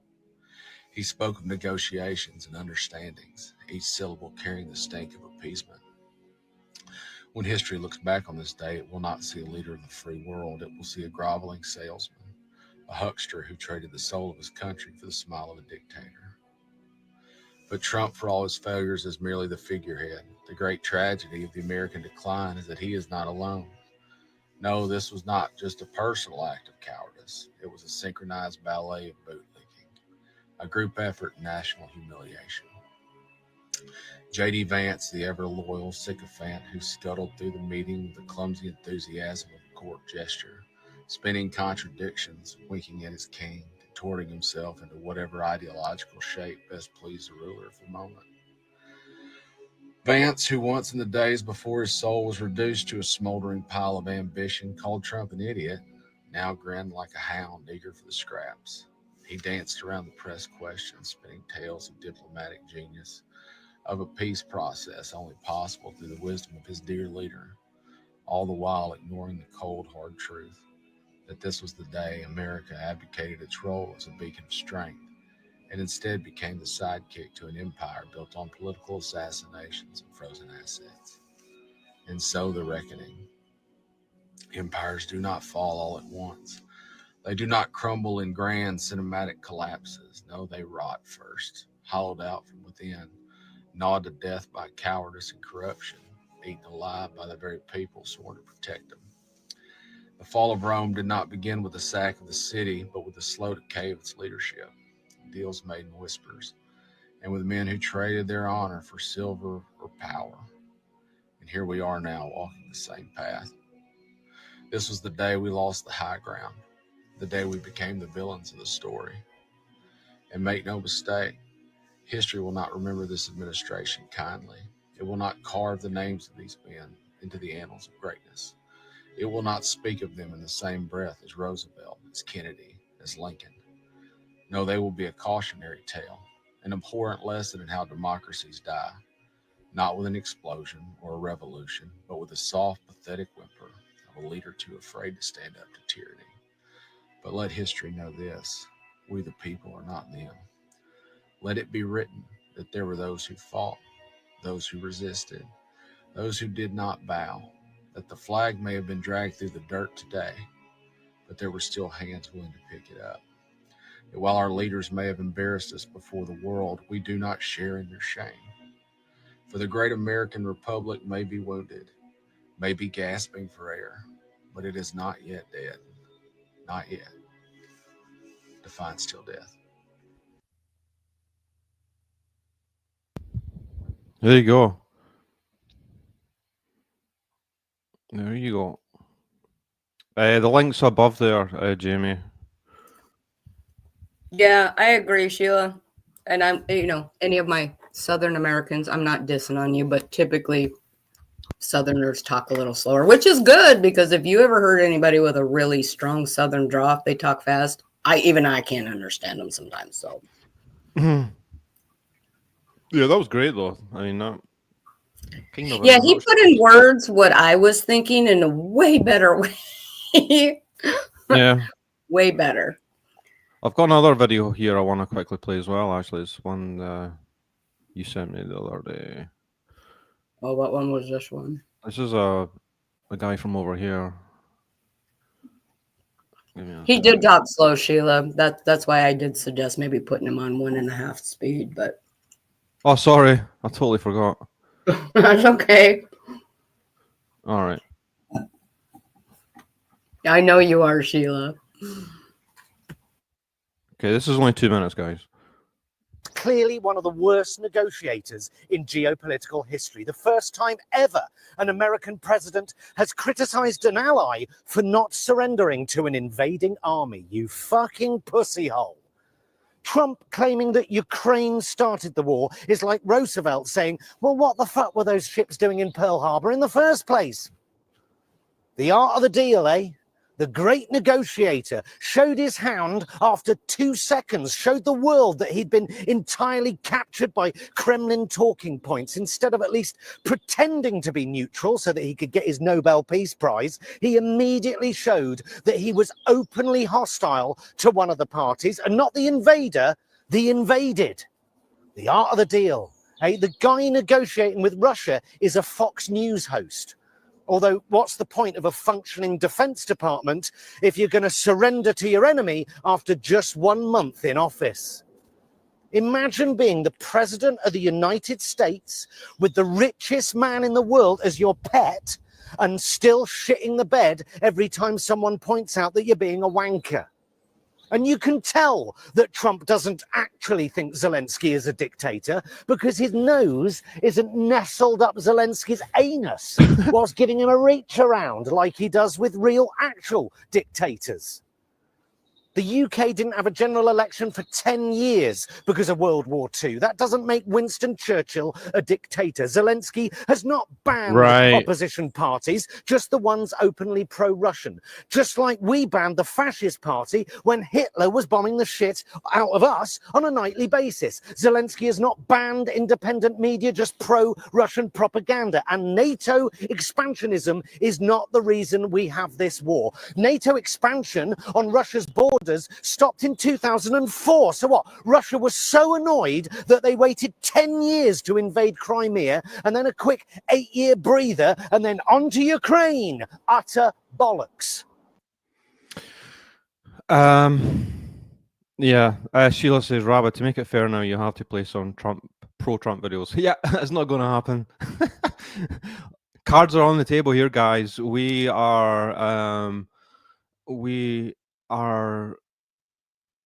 We're just honestly telling you where we stand. I get where Sheila's coming from. You know, she has strong beliefs that oppose ours, and she wants to have that recognized, and I understand that. But my gut reaction, and sorry, Sheila, this is not against you, but my gut reaction is nowhere in the United States, when it comes to Trump and his cabinet, is anybody allowed to say anything negative about what's happening, let alone about what he's doing. They're not even allowed to say anything bad about Elon. So there's way more pro-Trump shit being pushed out on the mainstream media that I'm okay with not having pro-Trump stuff, because that we're being force-fed that shit on a day. That's why most people have abandoned. Now, Trump likes to call them fake news. Well, for the longest time, he said that because they were fact checking him and calling him out on his bullshit. But then he starts threatening them, and now they're all kind of, they call it sane washing, where the news will come out and they'll basically, he's done something horrible, but they'll kind of make it like it wasn't that bad, and this is why, and and this is what we're being force fed. Just so everybody knows that over here in the U.S., most people who are not drinking Kool-Aid have gone to untraditional. They're using like the Midas Touch is a really good news channel that's on YouTube and on TikTok and Instagram. Joe Rogan used to have the #1 podcast for years. Mm-hmm. And Midas Touch is actually, they are now #1 because people are using, there's Aaron Parnas, who is another one. He's a really young kid who has a law degree. And so he does a lot of videos. So people are not watching the mainstream media because it literally is, it's like state media for, what you hear about over there in Russia, where the government controls what's put out in their media. That's kind of what our media is like now, because he's threatening all the news stations every time they say anything negative about him. So I know why you want the other, your point of view being said. Yeah, but you're here to, like, you're here to give that though, right? We're just laying our cards on the table, like it's not the we're in an echo chamber. Like, we have willfully looked at the other arguments, and this is our viewpoint, right? So we're not going to pretend to, be fair or give lip service. Like, why would we? Well, we're making an argument is the point, right? But we're allowing counter arguments to be here. Yeah, I mean, like I said, for me, you're live. I wasn't thinking about coming on here and having like a debate. That's a whole separate thing. Yeah. And where Sheila's saying about the fairness, I get it. That would be a debate. Me personally, and this is just me personally, I'm past that. I have people, even to this day, I had someone the other day saying, well, explain to me why. And I'm like, no, I'm done. I'm done explaining to you people. You've had so much time to go out. Google's fucking free. Go find your own information at this point. We tried telling you. There were videos, there were campaigns, there were protests. during the presidential campaign, there was tons of things that were being put out there for you to educate yourself, and you chose not to. So I'm at the point, no, I will no longer engage in conversations about that debate. There are way better people than me that are doing it, and that's great because somebody has to help these people open their eyes. I just know me. That's not my job. I can't do that. I am too personally invested in all of this now to where I cannot logically debate. Now, I do see a lot of, there's a couple, and it's on TikTok, I think it's on Instagram. There's a couple people, and they do it for all different things, where they have like this round table, like somebody sitting at a table and they say a subject, and then somebody comes up and they kind of debate for 2 minutes back and forth. I think that's great. And God love them. It's just not me. I don't want to educate anybody at this point anymore. I'm tired. No. Yeah, we're just giving our viewpoint and our argument, and like we're not having a debate between the two of us because we are both on the same side on this one, right? Oh yeah. I'm just talking about, for me, this live wasn't about that. I respect Sheila's opinions because, you know, I think everybody should have a right to their opinion. I just don't feel like I want to be part of something where it's, you know, being fair and equal to both sides. Me personally, I'm past that.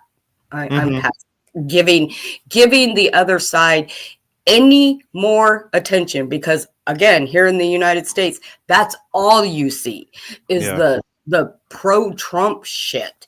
I mean, other than well, like I said, there is being more of a rising up. Well, oh my Lord, I think I told you that I saw that Utah had a protest yesterday or Friday, and I was like, friggin' Utah. Like Utah's like, it's almost a crime to not be a Republican in Utah. So I was happy to see that. There's protests everywhere. There was one in Fairbanks yesterday here in Alaska. They had one up there in Fairbanks. And so you're not seeing that on the news. They're not showing that on the mainstream media. If you don't have social media, you wouldn't know that any of this shit's happening. All you would see is the Trump supporter shit. So that's just where I'm at. And thanks, Wiccan, for your comment earlier there. It's good to have you back. We were worried about you and wondered if you were okay. Yeah, see, this is just the way I do things. I go through periods when I just don't have anything to say on YouTube, and I go in and out of kind of enthusiasm for true crime, and it's just, I just have to accept that, right? I'm going to be off YouTube for periods of time here and there. I can't, you know, it's just the way it is. But don't ever be worried. I'm always okay, right? I'm always busy with other things. Well, until you're not. What's that? I said until you're not. You can't. Until I'm not. Yeah. Now I have something to say, right? And I am getting back into true crime again, and we're going to be talking about Sarah Boone soon. That, wow! I've not even seen the whole trial yet, but I've heard so much about. I've seen half the trial. For some reason, I just couldn't watch it all. But Cheryl and Helen, Happy Thoughts, have given me the complete rundown on what happened. So I kind of have a feeling what my stance is going to be in regards to it, and I think there is a theme kind of percolating in my mind about the whole Sarah Boone fiasco. So I'm looking forward to getting into that soon as well. In case people do not remember, Rabid and Helen and I were on opposite ends of that case. Pretty much, yeah. And you know, we tried telling them. I don't know if anybody watched, but towards the end of the trial, I think it was during the rebuttal, they played some videos that she had taken. They read out some text messages, and in my mind, if you weren't already convinced that she was pretty much an aggressive monster, those videos probably would have done it for you. But he has yet to watch those. Yeah. I feel like I've seen it though, right? From listening to you guys. And here's to give you a sneak preview of what I think one of the themes is going to be for me, is that think about how long Sarah had in prison to think about this upcoming trial. And it also points out to me, in general, when it comes to true crime, sometimes we feel just through watching 2 hours of an interrogation, for example, or an interview with someone, a character in a true crime, you sometimes convince yourself that you have a bit of an insight into someone's motivations and such, and you have a good handle on, in this example, how the trial might turn out. And I was convinced that, and I still, at the end of the day, after watching this trial, I may still believe that second-degree murder is the wrong charge, right? I might still believe that that's the wrong conviction, but I've got a feeling that I'm just not going to give a shit anymore, because how can you cause the death, regardless of what she might argue about her inebriation? She caused his death in the most horrendous way, and she apparently loved this guy. She wakes up in the morning and finds him dead in the fucking suitcase, right? And I was convinced that that would never have happened if she was not an addict, and in this case to alcohol.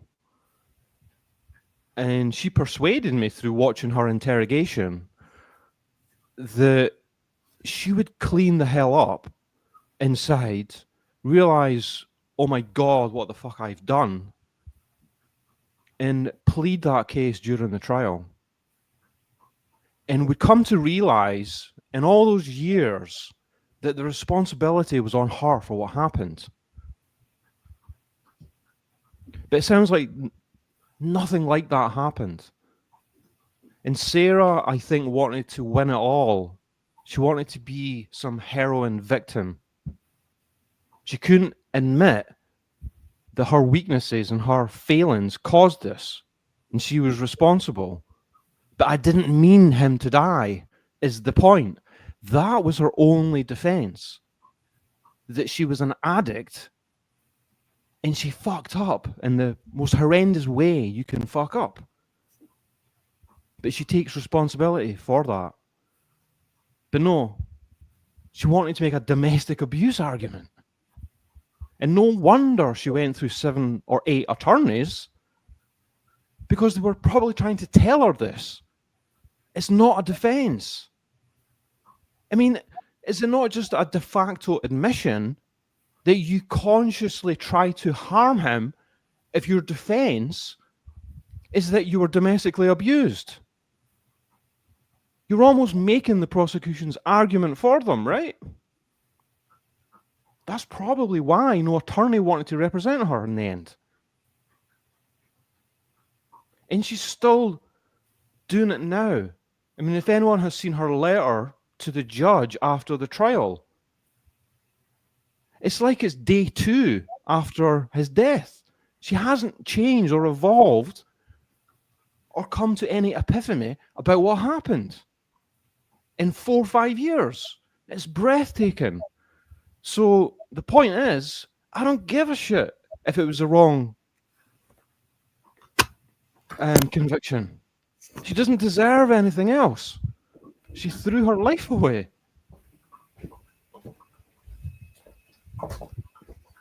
I'm just going to say she's where she belongs, in my opinion.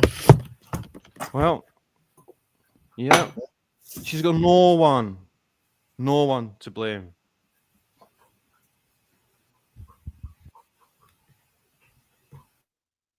Yeah, I do intend to analyze it, Tracy. I want to watch her on the stand. I've seen the trial up until the point she takes a stand, and nothing really happens up to that point. Well, like I told you, my opinion, her testimony was, compared to what I expected, was very uneventful. I mean, I expected a full-on Sarah, and she was very reserved, which, you know, at least maybe she listened to that advice. It wasn't as, you know, earth-shattering as we thought it was going to be. But those friggin' videos and those text messages, that nailed it. for me. I mean, I was already nailed, but like to my earlier point, it can just show you how wrong you can be, right? After watching, in the case of Sarah Boone, we had what 3 hours of an interrogation, 2-3 hours, and the police cam interviews of her on the morning after. And in my case, it looks like I was pretty wrong about her character, you know? So it's an indication to be careful sometimes in true crime. You know, when you think you have a accurate sort of idea or judgment on a character, you know? Well, I don't think it's not necessarily being careful. Is you watch this and based on what you were seeing, you formed an opinion. That's what we do in true crime. You form an opinion. The tricky part is some people they dig in with their opinion, and regardless, what is that, confirmation bias or something like that? Regardless of what they're shown to the contrary, they refuse to budge and change their opinion. That's where I think, you know, especially when it comes to true crime, it's because we've talked about this. I've sat on many juries. You spend most of your time reminding yourself to not, you know, decide on an opinion. But of course, you know, your opinion's constantly changing based on every new person that gets up there and testifies or any new piece of information. So I don't think having an opinion based on what you saw is wrong. But I think you should embrace new information, though, right? Like that's the other point here is that you can't, like you say,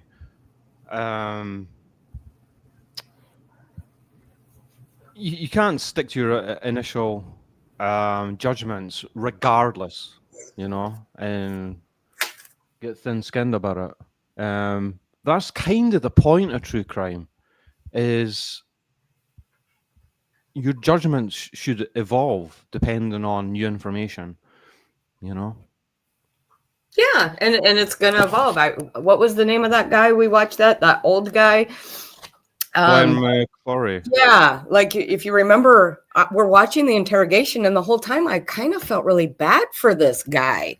And then by the end of it, I think it was... Antimony and you guys were pointing out things that's like, oh, well, and not just you guys, it was your chat too. That's why I love your chat, because they're always so insightful. Oh, they're awesome. Yeah. And so by the end of it, it was like, oh, you guys pointed out things like, you're right, I had that so wrong. Now that you pointed that out, I'm rethinking. Yeah. So all of a sudden I didn't have very much empathy for the man. Yeah. As long as you're just willing to take in new information. Sometimes you take it in, like with Sarah Boone. I was taking it in. It didn't change my opinion one single bit. Yeah. Sheila. She said, Sheila now agrees with me on something tonight. She does, but then she's like, that's progress, right? She says, bit like Democrats. Okay, I'll behave. Sorry. Just for the record, again, Sheila, you can talk shit about the Democrats all you want. I'm not married to one party or the other. Like I said, I'm undeclared. I just vote with what I feel is right and what is wrong. That's Glenn McCurley there, guys. Yeah, that's the guy that I felt sorry for most of that interview until you guys were pointing out stuff.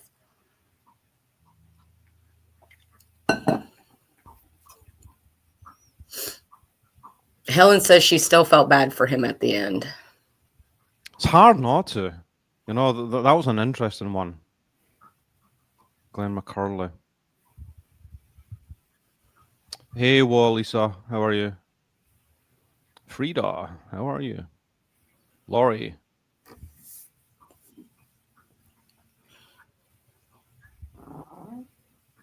Yes. Oh, Laurie, 1,000%. And if I didn't think that before, did you watch the videos? The video where he's like on the floor upstairs against the wall and she's berating him.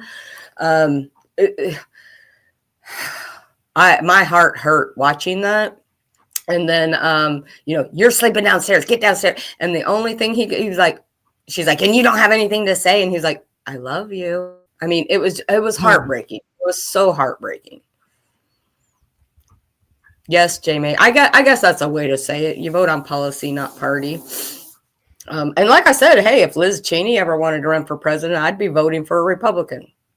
Even though I don't agree with all of her policies, obviously, but I think that she's a strong person. I think she would make a great president. Yeah. Should we get back into the whole Trump stuff, or should we? I don't know if we've lost impetus now or not. What do you guys I think? don't know. I'm just popping around reading comments. Depends on what pops up in the comments. Gene Hackman. Oh my God, I can't believe that. Gene Hackman and his wife. So I haven't read anything new, other than I think a couple of days after it came out. But again, I have to preface this that so my mindless indulgence is TikTok. If I really want to dig into something, I actually go out and I look for videos and news articles and stuff. And I really just haven't because I've been busy with other things. But I saw some TikTok where somebody, I think it was somebody from the police, were doing a news thing.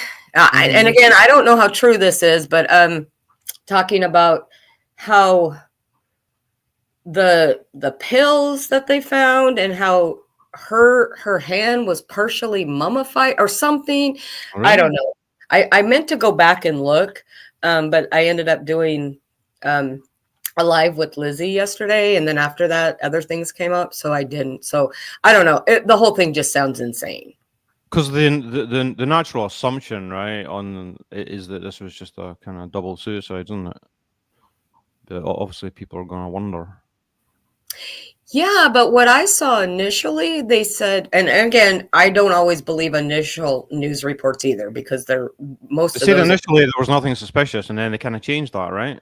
Right, but they said he was found in the mud room, and she was found in the bathroom, and really? one of the dogs was with her, and there was a bottle of pills spilt everywhere. But then I saw yesterday that one of the dogs, the dog that was dead, was found in the closet. So I don't know. I don't know. They thought it was carbon monoxide. Like, has that been ruled out now? Has it? Yes. I don't know. I've not. From what I saw, they did rule that out. Okay. Yeah, guys, throw any topics or questions at us as well if you like. Yeah, well, Lisa, you can improvise. I think he was 95 and she was 65. Yeah, she was a lot younger. Yeah, but he was definitely older. In fact, I saw on some article a picture of him and her that was taken. I don't know, obviously more recently. It didn't even look like him. He looked like an old man. Here's a question, guys. Is there anything? I've not been watching YouTube for months, so I don't know what's been going on around the different corners of YouTube.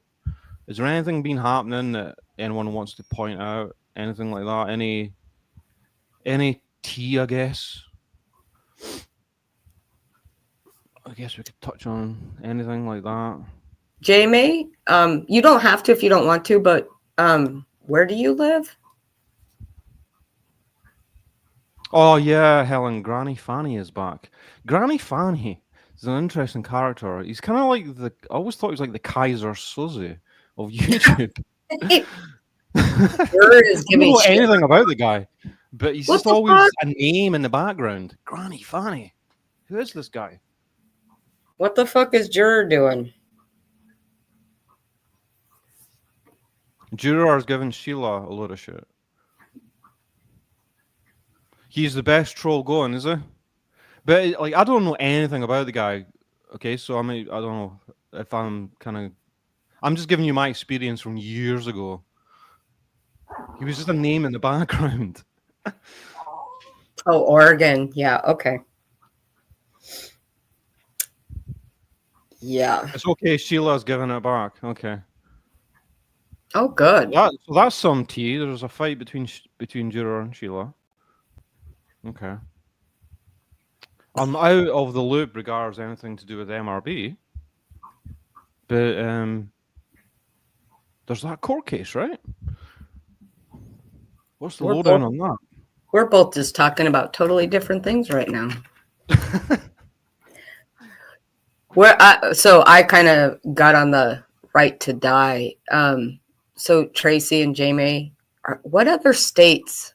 I know Oregon, but I thought that there was other states where it's legal to do that. Not mine. Yeah, that's a big issue, though, isn't it? You know, and I think about this every single damn time. I had to have one of my cats put to sleep 2 weeks ago, and it was as lovely as it could be. You know, they have a special room that they will take you in, and they let you spend as much time with them as you want. And then, you know, however, some people choose to not be there when it happens. I've always been there, and I've always held them. And I'm thinking, like, you can do this for your pets, but in most states, you can't do this for your grandma, your child, your husband, your wife. Like, you know, my mom, she technically died from oxygen deprivation. She wasn't getting enough oxygen to her lungs. One of her lungs had collapsed because there was a tumor blocking it. We got her out. This was during COVID. We were able to get her out of the hospital because at the time, only one person can be in the room with someone that was terminal like that. And stop it. And there's, you know, I have 2 sisters, so that was unacceptable. So we got hospice involved. We got her home, but the oxygen level that she needed, and even at the highest amount in the hospital, she wasn't getting enough. She wasn't going to live for much longer, only a few days. But we wanted to be there when it happened. The oxygen level that they can give you in the home is much lower. And so they made us sign all these waivers stating that we were aware of that basically, you know, she's going to die from oxygen deprivation. And it's not an easy death. It's quite painful. Luckily,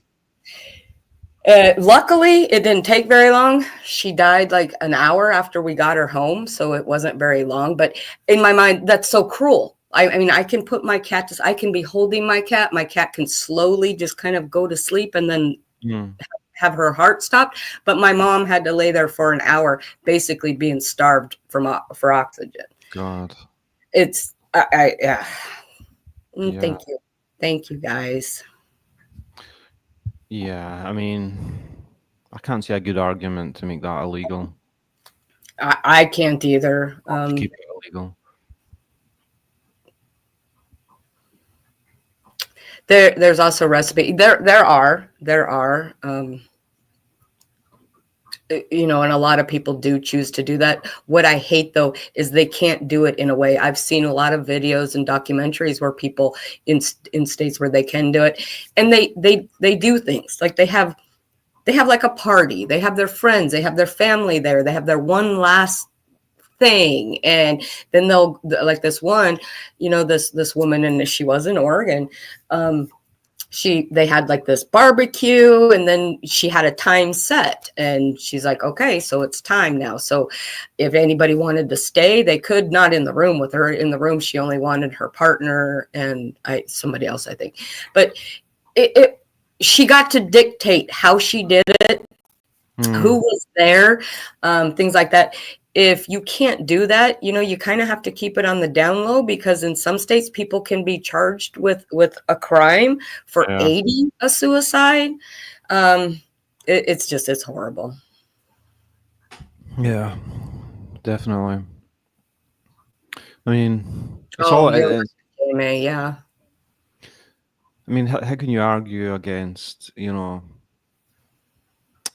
someone in that situation, you know, being able to have the choice, you know, to go out with grace, as they say, you know, on their own terms. Exactly. And, you know, you can take, you know, so Jamie says her sons are doctors. That's awesome. But, you know, the average person, they're just going to have to get stuff. And, you know, we hear about it all the time. People, you know, they try to overdose and it doesn't necessarily work, but they end up brain dead, and it causes all this trauma to the family to have to deal with that. I mean, I just hate it. I hate it. Oh, Sheila, I'm sorry.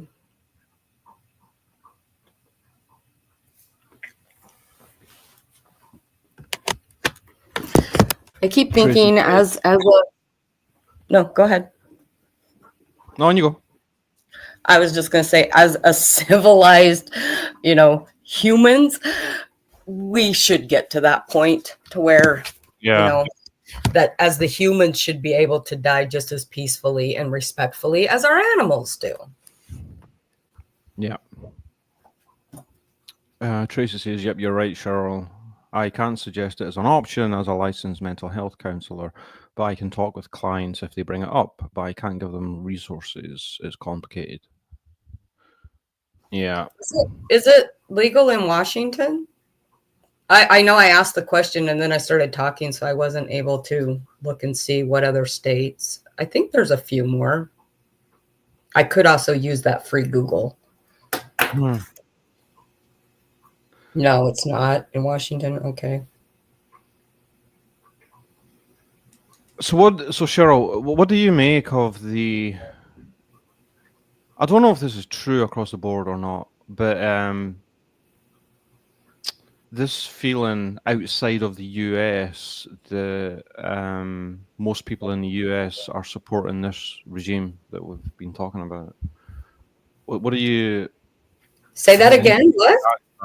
So this idea that Trump represents the majority of people in the US, like the majority of the electorate, like, do you worry what people over in Europe and the UK? Absolutely. Americans in general right now. So, like, how would you react to that?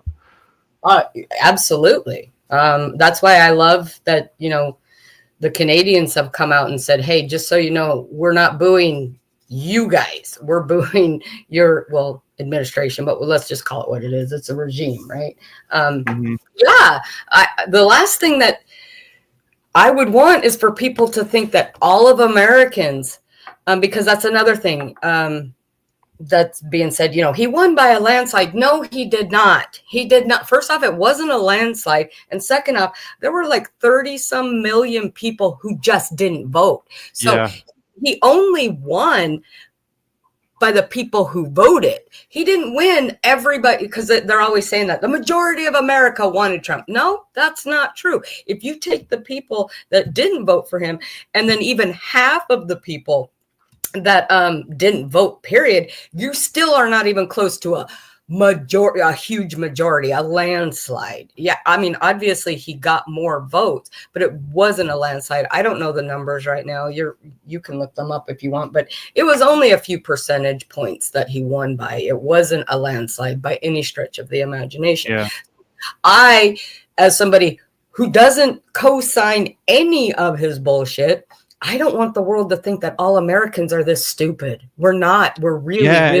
And I don't either, because like I've been telling you, I've been having conversations with people over here that I think do think that Trump represents the majority of Americans, which would be horrifying for both you and me, but that's the danger of this.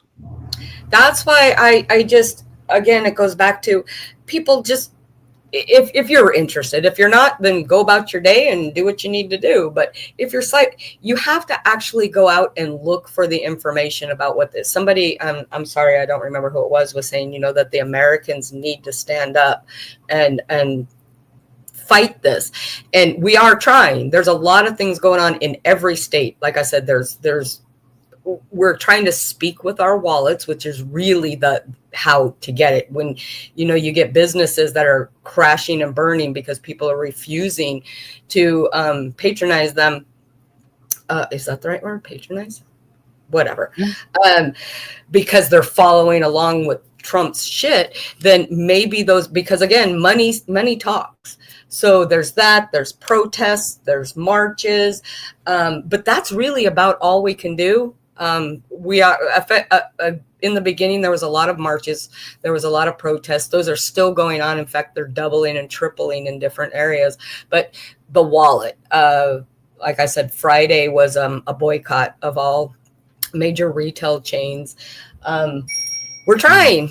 We've got midterm elections coming up in 2026. This is where it gets really dicey, because I'm hoping that the Democrats pivot and change their direction to do that. There's 3 special elections that are happening this year. I think they're for representatives, which if the Democrats can win all 3 of those, then it will flip the House. Where articles of impeachment, that's where they start, is in the House. So if we can get the House flipped, then maybe we can start a ball rolling. So we may not have to wait till 2026 to start making the changes. And do you know how before I was like relating this to you, like as an outsider, right? Relating this to what happened over in the UK back in the 90s. Like this will be good for some of you guys from the UK here. If you think back to the time of Neil Kinnock in the Labour Party in the years of lost elections against the Tory Party, for years and years and years, when the Labour Party was far more left-wing than it became, where it was almost on the fringes of communism, the Labour Party under Neil Kinnock and Tony Benn and such. And I think one of the takeaways as regards domestically in the US is that there needs to be a similar revolution, I think, in the Democratic fraternity, similar to what happened with New Labour. Because, I mean, even if it wasn't like a genuine landslide, there was massive apathy, I think, for the traditional Democratic voters. Because of some of the problems we spoke about before, about the progressive left and all the woke problems. And people were just not motivated enough, I think. And as I said before, this opened the door for Trump. And over here in the UK, there was an actual movement to generate a new type of Labour Party. It became New Labour under Tony Blair and Gordon Brown. And all they did was looked at why they kept losing and decided to actually just move closer to the centre and get rid of the old image of the Labour under Neil Kinnock and of the chaos of Arthur Scargill and such. And it was kind of like a mini revolution. And it went tits up eventually in the end. But I think something akin to that has to happen under the Democratic Party. Like right now, there should be players that have power within the Democratic Party that are doing something similar to what Tony Blair and Gordon Brown and Alistair Campbell did in the UK in the 90s. Because it's going to take something like that to overturn this. And I think one of the problems of the modern era is the amount of cowardice within politics, general, across the board, in the US and the UK and in Europe. And people that have power need to find their balls and stand up and do something about this. It's the only way, I think, that the Democrats can get their shit together. You know? Yeah. And I'm like you. I choose to believe that the American people, regardless if you voted for him, regardless if you like some of his policies, there are just certain things that cannot be denied. Whether you agree with them or not, it's not the American precedent. And it can't go unchecked. Again, I have to keep reminding myself this man has not even been in office for 2 months yet. Right? 2 months. That's, yeah. So your mind goes back to Project 2025 and you think, what can he do? That's why, 2026 doesn't sound very far away when it comes to politics, but in this case, that's a friggin' lifetime. If he's done all of this in 2 months, what is America going to look like in 2 years? That's why these special elections, which, only people from those states can vote, which, sucks, but it is what it is. That's why it's just very important. Again, putting pressure on these businesses that, will appeal to him. To a certain degree, even some governors are starting to stand up to him going, look, a lot of these things that you're doing, they're going to affect my state. And I don't know if he's willing to listen to them at this point, but it's just going to take a lot more of that. It's going to take some freaking backbone. I know he has most of, the Republican Congress scared to death. What he has on them, I don't know, but he has them scared to death. But some of them are standing up and some of them are being very loud. Jasmine Crockett is a good one, AOC.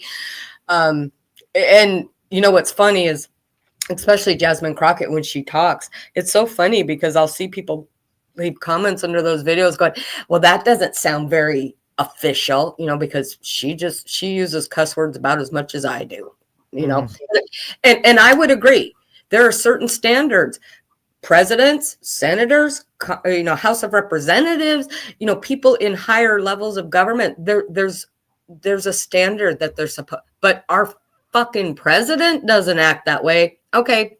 Again, they changed the rules. So now our representatives play the same fucking game. Get out there. I think I told you, I saw this one video where a reporter asked her on the steps of the Capitol, I think, saying, if you could say anything to Trump right now, what would you say? She turned around and she said, fuck you.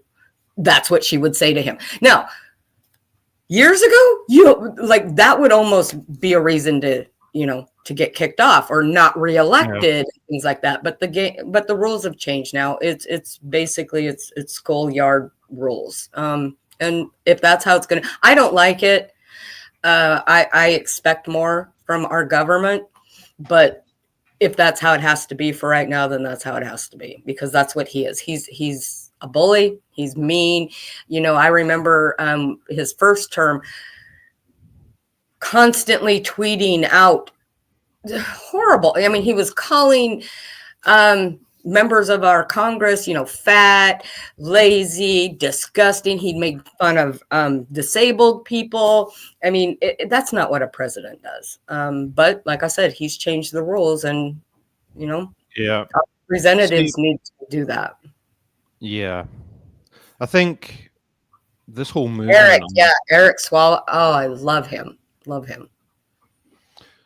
This whole movement under Trump, I think what they have taken advantage of, and Trump is the ideal type of person to do this, is what I believe is a kind of weird, fucked up amalgamation of politics and social media, and what drives social media, and what people like to click on, like what draws people in.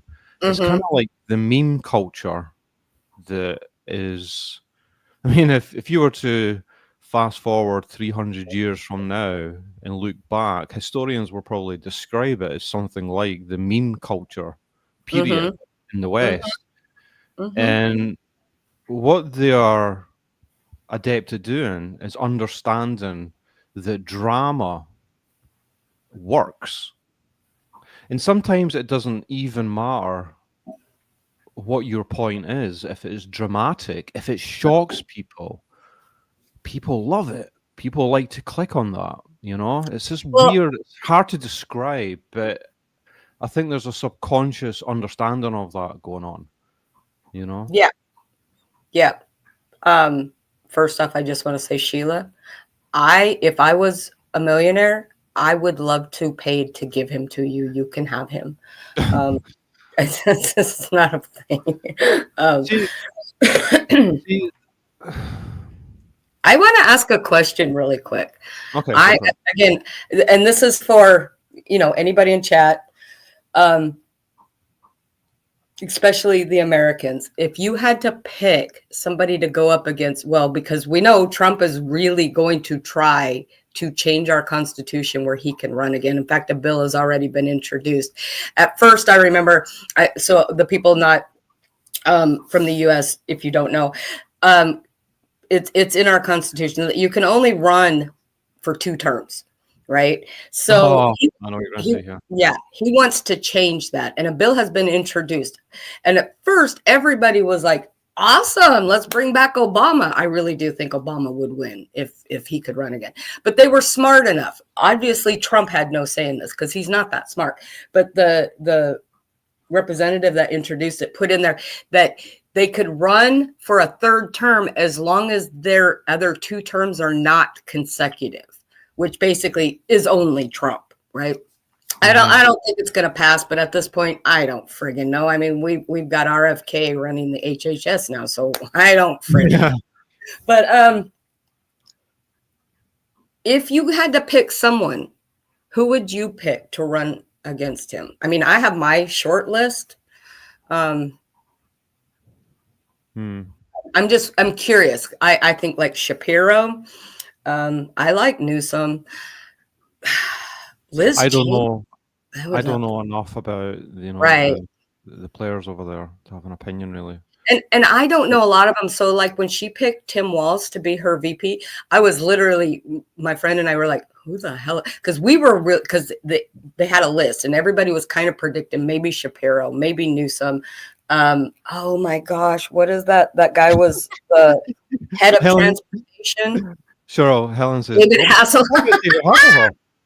Oh, I did just see a video of Arnold Schwarzenegger who was like, he's like, hey, Trump, since you like to live like you're on a reality TV show, why don't we trade jobs? You can make movies and I'll run the country. What is that guy, you guys, who was the head of transportation that was so instrumental? He was one of the first ones going on Fox during the campaign. He was one of the ones that people thought. Sheila, all politicians are corrupt. At least this way it's transparent. Come on, Sheila. I mean, it's not really transparent with Trump, is it? Yeah, I can't say his last. Buttigieg. Wow. Yes, him. Yes. So, everybody was like, who's she going to pick for VP? And, I didn't know any of these. So again, my friend who works for the guy, she knew all these people. But when she said Tim Walz, we were both like, and who the hell is Tim Walz? We had to do a whole lot of Googling that day. So I don't know all the ones that would be really good. I think he would be awesome. I think for me, Pete, yes, the perfect pair. I hate saying this because I really want a female president before I die, and I'm not 25 years old anymore, so I'm running out of time. I think it will happen, Cheryl. I think it will. I'm keeping my fingers crossed. Sheila, that's not going to happen, but okay, he gets a vote from Sheila. Would be Shapiro and Pete. I think that they would be great. See, it's not just the 4 years that he has you have to worry about, though. He's delivered an entire new playbook of how you can succeed in politics. That's the problem. And as you've seen with J.D. Vance, people are signing up to it. Well, they're understanding what can succeed.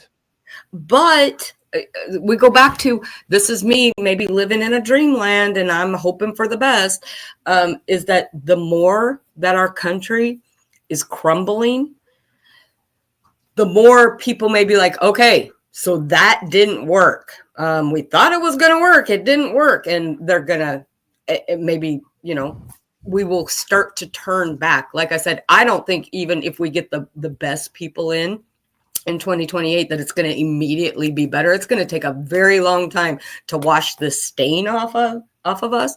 But the more it's going to take a revolution practically within the Democrat Party, Cheryl. I don't know. It's gonna take something major. Yeah, is it for sure, right? No, I don't think so, Tracy. But thank you for the vote. I'm up there with RFK. We each have one vote. Yeah. Like, I just want to, and earlier on, a lot of people were pointing out the problems with Starmer, and I completely agree with that. Like, I'm not strong on like domestic issues really over here, but I do know that his problem was all the promises he gave in the lead up to the election, and he's just not been able to deliver because the economy over here in the UK is in big trouble. And one thing that, like, what's happened recently has really exposed is this gross weakness of the UK and Europe, right? And like, always remember, like, as I mentioned earlier, I voted for Brexit, right, for particular reasons to do with the way that the elites were running Europe.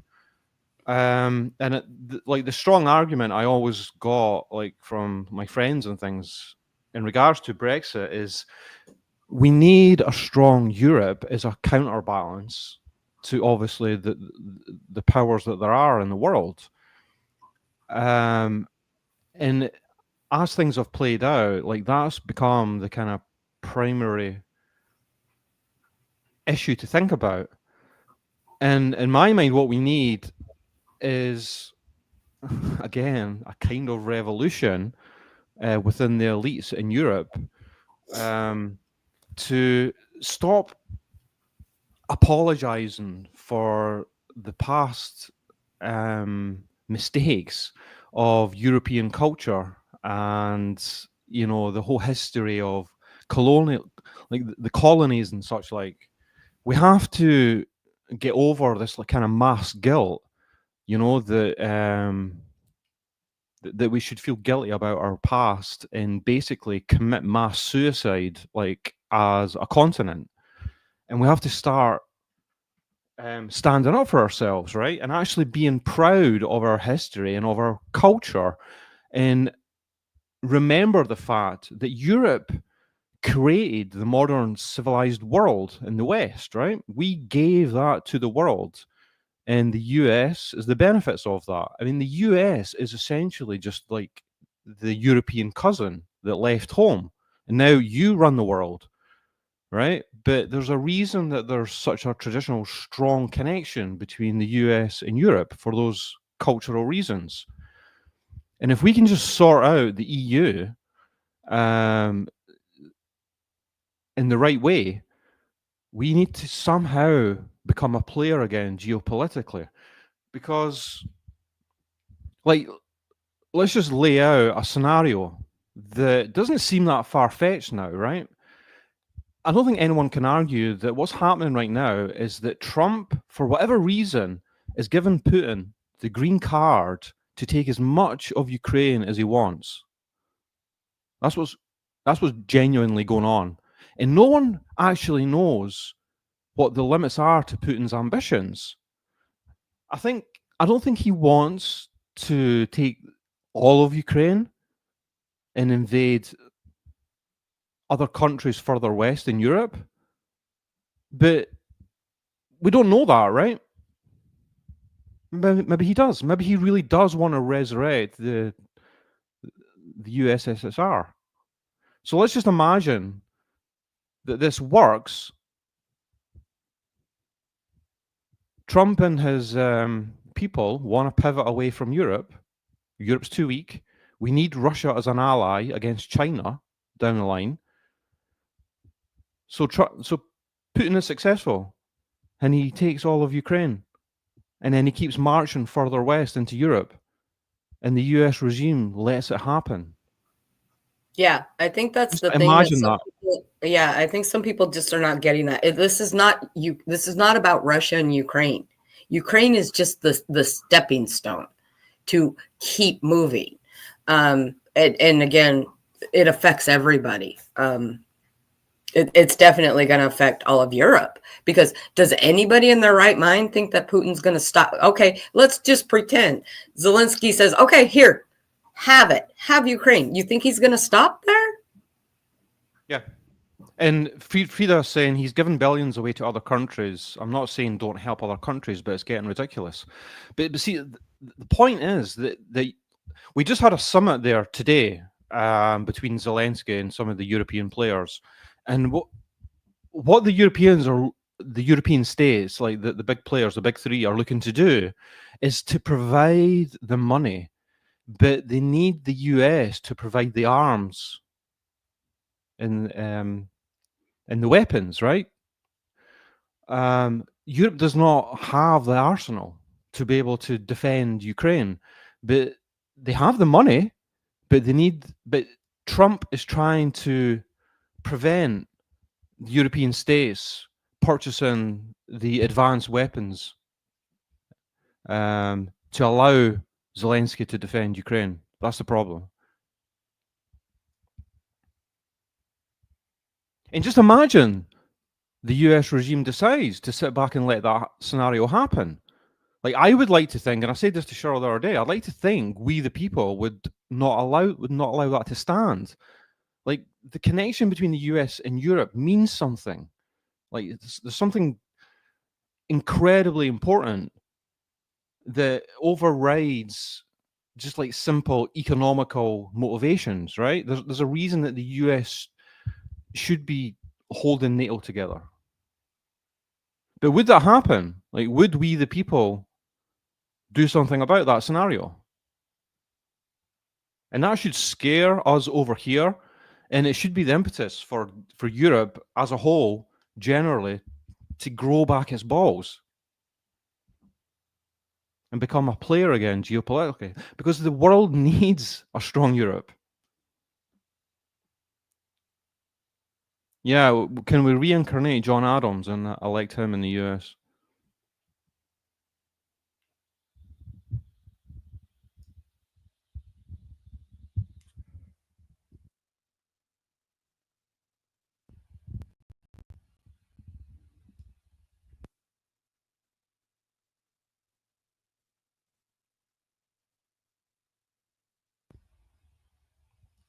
I agree, Frida. Margaret Thatcher had balls. See, there's things that Margaret Thatcher and Churchill and some of the past leaders in Europe understood what Europe actually stands for.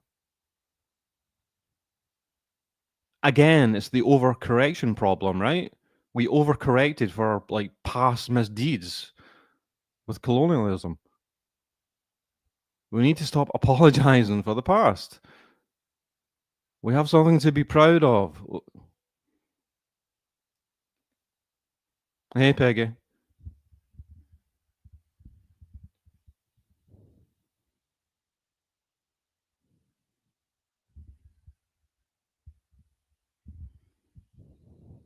I think Cheryl's fallen down a black hole over there.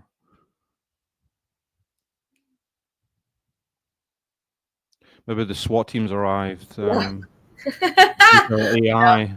I'm just underneath my fan, so it's really loud. Is the Mayflower still available? I'm ready to move back to. Yeah, is there a return ticket?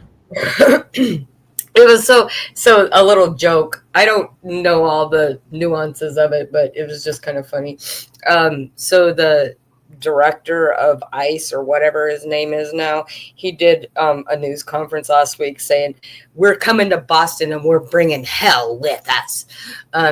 Because I think Boston is one of the sanctuary cities. And so I'm seeing all these videos of people from Boston going, do you remember what happened the last time government tried to come into Boston and tell us what to do? If you're not from here, think of the Boston Tea Party, the revolution. So it's just kind of funny. So there are people that are doing things here. So don't be jumping on that Mayflower yet. There's still hope. Yeah, Helen says, don't come here, Peggy. We are in a mess. I mean, it does sound like that. Again, I'm not super up on our politics. I'm definitely not up on your guys's. So, Robert, Trump has made me have more respect for America than I ever had. Stop fretting. So I have a question though. So, I got to Google it. His approval rating is plummeted. So do you have respect for him, or do you have respect for the American people? Because if the majority of the American people do not agree with him, then what are you respecting? And I'm not being confrontational. I'm genuinely asking that question. And you said earlier that he wasn't convicted. Oh, he but was he convicted. was convicted in a public court of He sexual was. assault, right? So, That okay, happened. He's the so president. sexual assault. How did that happen? The sexual assault, you technically, it's not the word convicted because it was not falling under a crime. It was a civil lawsuit. He was found liable, which is different than an actual conviction. But he was convicted of 34 crimes, 34 Civil felonies. civil cases are important. He's supposed Well, to be they are. representing It's just people, it's just society. people like to split hairs. So I like to make that distinction. Like, okay, I'll give you that. He was not convicted of sexual assault because he was not charged with the crime of sexual assault. He was sued civilly and he was found liable of sexual assault.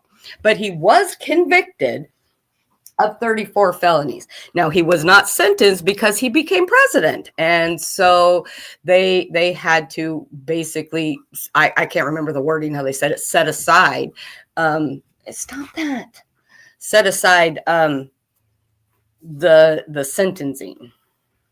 Mm-hmm. I mean, how people cannot just see that he's simply a bad human being, like, defies belief for me. The amount of evidence that's there, the amount of evidence that his motivations are out of kilter with what they should be for the leader of the free world. I mean, it blows my goddamn mind. Especially when it's evidenced so epically the other day in the Oval Office. No one can believe what happened there.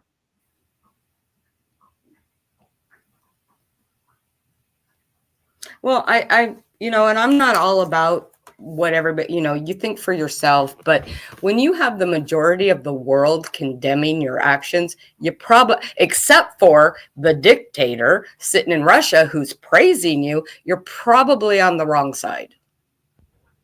It's probably going to be the case very soon, if not now, that the only allies the US actually has globally is Israel and Russia. Like, how does that make you feel? I can tell you, Sheila, as an American living here and living with the fallout of what he's done so far, he is not for the people.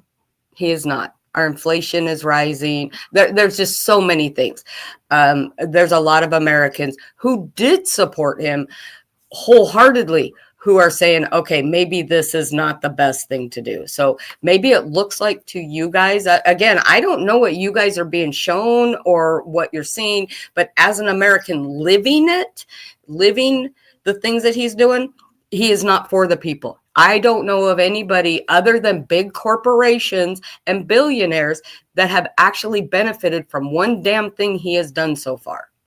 And if he is for any kind of portion of the people out there, he's for the people that are shallow enough to just love the drama and the shock, and they want to hear people make insane comments about immigration or other countries, or to run down the leaders of other countries, because it's what they're used to in YouTube drama or something so shallow as that. And like Peggy says, go ahead. The office of the president is a serious position, so taunts and jabs and memes are not a way to run it. And that is, it sounds crazy to say it, but that is what they understand, that they can succeed. And Sheila, like I don't know if you understand the pardons that he gave because Trump promised to send the DOJ after those people. Trump has done his fair share of pardoning. Let's not forget, he promised he was going to pardon the J6 rioters, but only the ones that were found to have done non-violent crimes. Guess what he did? No, he blanketed every single one of them. The ones that were in there that were beating police officers with poles, that were spraying, every single J6 rioter was pardoned by Trump. So far, I think 3 of them, well, one has been rearrested for child pornography. One was just killed the other day again. I think another one was killed. They're being rearrested for new crimes because they're not good people. I'm not saying every single person that was arrested did violent things. I think every single person that was there should have been arrested because you had no right to do what you did. But he promised he was not going to pardon the violent ones, and he did. He pardoned all of them. So if we're going to talk about pardons, I don't have a problem with Joe Biden or any president. Even if President Trump wanted to pardon his own sons when he was leaving, knock yourself out. I have a problem with you fucking pardoning these violent criminals who stormed their way into the Capitol, killed their some by proxy. There's been police officers that have committed suicide because of the trauma that they went through. There's one, and I apologize, I'm sure somebody in your chat knows the name of the police officer who has been very, very vocal because he was beaten, he was pepper sprayed. They literally tried to kill him. And those people were pardoned. So hey, if Trump wants to pardon his entire family, I don't care. Knock yourself out. Yeah, and see, Trump can't hide it very well because he doesn't give a shit to even hide it. That's why I like what Jamie is saying. He actually said, this will be good television, huh? After attacking Zelensky. He knows what works. And how can you not question his motivations there? Sheila, behave now, Rabbit. You're going low, love, just because I support Trump and you don't. I'm not going low. This is important shit.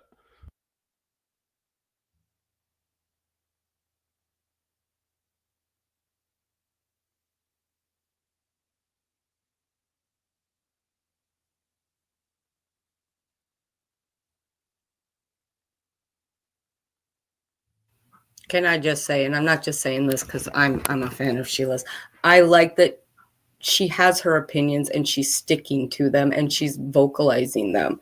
Absolutely, yeah. You're still here, you know. You're not so unable to listen to this, right? Yeah. So if the January 6th, so this is another thing that I've heard, that it was Antifa, it was BLM. If that were the case, if the J6 rioters were that, why the hell would Trump pardon them? Why is he calling them heroes? They're real patriots. If they were really FBI agent provocators, or they were BLM, or they were Antifa. So they keep changing their mind. First off, no Trump supporters stormed the Capitol. It was all a conspiracy done to make Trump look bad. But then he comes out and he says that they were patriots and they were heroes, and then he pardons them. Why would he pardon them if they weren't his people? Mm-hmm. That's my question that I don't understand. It can't be both. It's one or the other. And don't you think for a second that if they had any proof that it wasn't Trump's people that did it, he would be showing that shit? And yes, he would not have pardoned them. Absolutely. But he did. And Shamat says, Trump, hey Shamat, Trump is and always will be a liar. His first term taught him to surround himself with loyalists. The second team. Yeah, I mean, wouldn't you just love to know the real true reasons that Trump and Musk are so publicly tight? What is really going on there? Like, there's a reason that Trump just had to sit there and suck up a 7-year-old in the White House, making him his bitch in front of Musk, right? There's a reason he had to grin and bear it.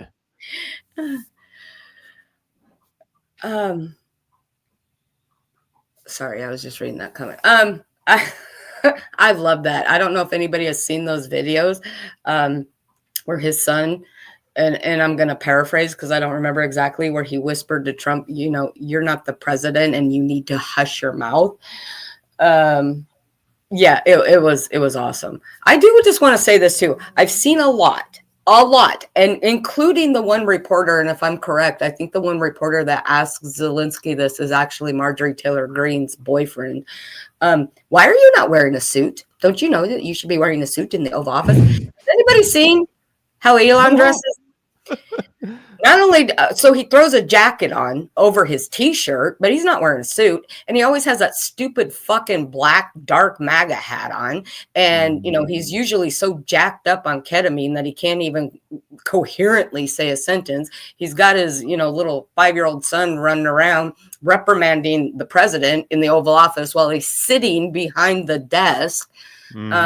So anybody that even remotely has a problem with how Zelensky was dressed on Friday, just basically fuck off. I know, right? It's hilarious, the irony.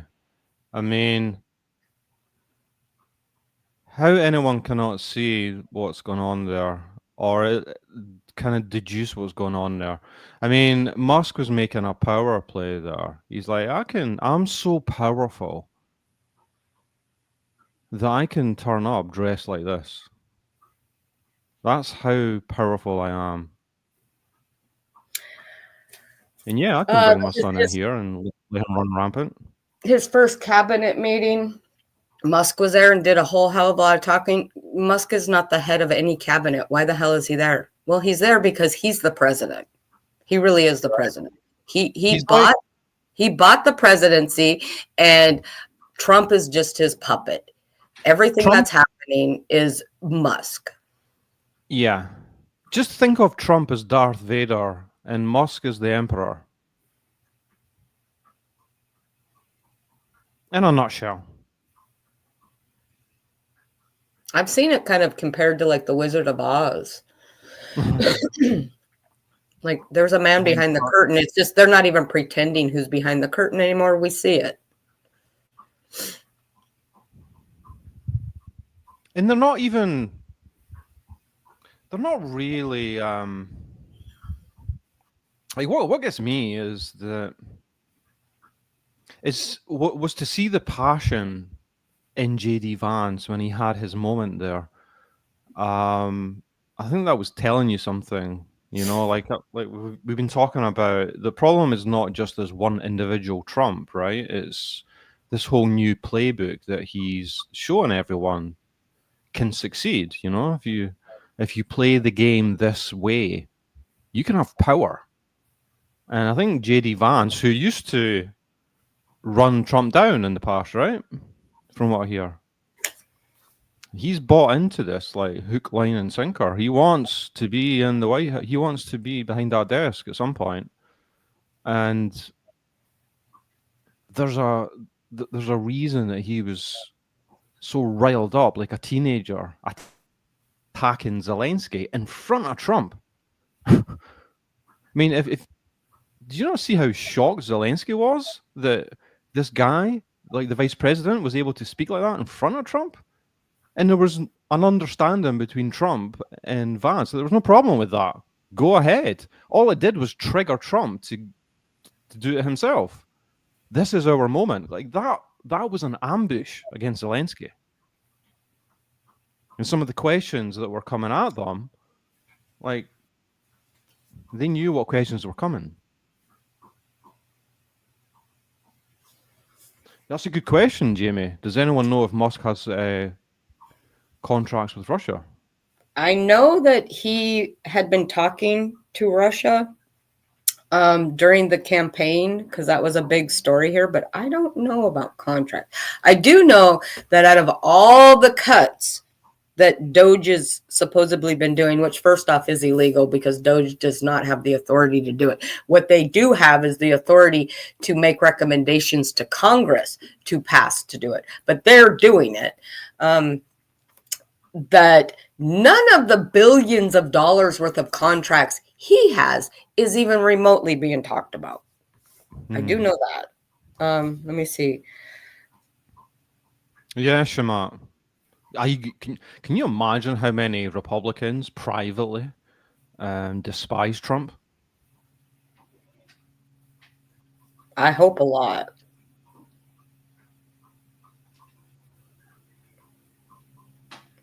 It's so complicated though, right? Because there's so many like self-preservation motivations that go on in politics, just like what you see with the media. You know, that like that election terrified swathes of the media. So I don't know if anybody remembers. Back, I think in 2017, 2018, Musk actually talked out about, not, I don't think it was Trump specifically, but it was about the Republican. He was not a Republican, and he said he would never be a Republican. Well, that changed. When Russia first invaded Ukraine, I remember that Musk, because one of the things they shut down was their infrastructure. So he actually did the Starlink so they could actually, have communications within the country. And then somewhere along the line after that, he got in bed. He got in bed with Putin again, because he's a piece of shit. I think that's probably when he decided that he was going to back Trump. Yeah. Does Musk have contracts in Russia? Don't ask your AI; it'll shut down. No. He'd be like, I don't know how to help you with that, or he would just go. Boo-doo-doo-doo. It was a transparent press meeting, yeah, but it was an ambush. That was organized behind the scenes to basically set Zelensky up and let's make him a mockery in front of the world. Yeah, I saw somebody made a video saying, contentious meetings with other world leaders is nothing new. Somebody brought up, when McCarthy came over, and it's nothing new. The difference was it wasn't a show for the world. It was 2 world leaders or 3 world leaders hashing out how to help each other, how to fix a problem, how to do something. It wasn't a show. This wasn't for transparency. I'm going to disagree with Sheila. It wasn't transparency. It was a fucking show. And that's all it was. They wanted to humiliate him because they needed to show Putin publicly, other than what he's been saying has not been good enough. Putin, tightened the screws on him and said, no, you need to do more. So it was a show. I think anybody that watched that thought that any of those comments or reactions were organic in the moment, then clearly we were watching different things, because they already seemed like they had talking points in their head that they were just waiting for the right time, especially JD Vance. He needed to step out and prove how big and bad he was. Well, for anybody that's not American, or even the Americans, if you don't know, I don't know if anybody watched what happened in Vermont. Way to show up, Vermont. JD Vance and his family went to Vermont for skiing. Thousands of people from Vermont. What are they called? Vermontians or something? I don't know what they're called. Lined the streets protesting. And I even saw a video today yesterday where they're actually at the ski resort. He actually had to move his accommodations because people were protesting so hard. They started protesting at the ski resort that he was at. And I saw today where he was actually skiing, coming, not skiing down the hill, but he had just come down the hill, and there was some influencer there who confronted him. And, of course he didn't say anything. So he's very uncomfortable right now, which is, I'm happy for. He needs to be very uncomfortable, because he definitely, he wrote a check that his ass can't cover. You're not that big yet, Vance. I think he's going to be able to ride on Trump's coattails. He's not going to have the following that Trump has. Partially, our government is afraid of Trump. Nobody's friggin' afraid of. Exactly. Yeah. I mean, there's going to be consequences for poor Vance down the line for sure. Yeah. And Sheila, does it not worry you because you're British like me, right? Does it not worry you that Trump is literally pulling down the pants of Europe right now and spanking its ass in front of the world because he can, and because he's in bed with Putin, obviously, right? Does that not concern you? And yeah, Peggy, exactly. If there are coherent motivations with Trump and his acolytes, it's It's money and power. And that's as far as it goes. Someone with those motivations shouldn't be a leader.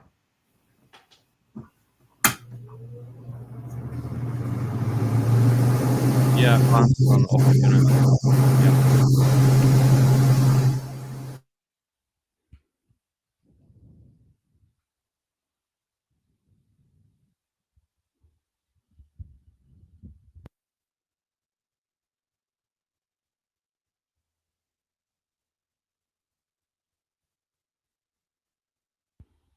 And then apparently Zelensky was asked to leave the building afterwards. Yes, he was.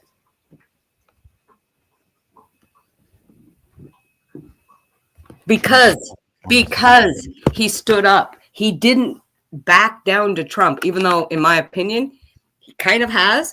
He's put out some statements now, which kind of is, I think, is gross.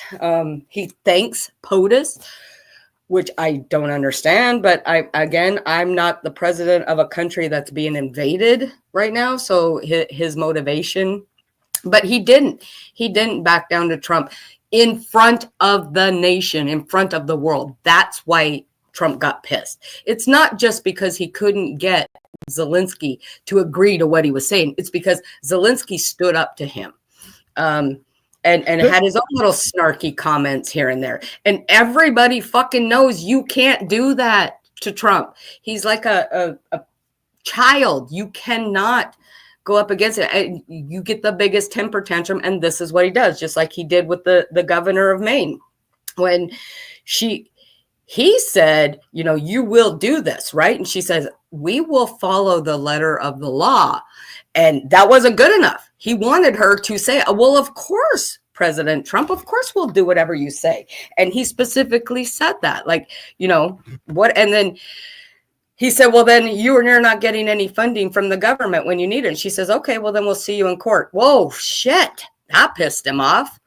You can't. And Zelensky didn't back down to him. And that's what pissed him off. That's why everything was shut down. He was asked to leave. There was no more, instead of like, okay, we're going to take this offline. I mean, I think most of us who, work in businesses, I've been in meetings where things start to get a little heated for one reason or another. And people are like, okay, we're going to take this offline.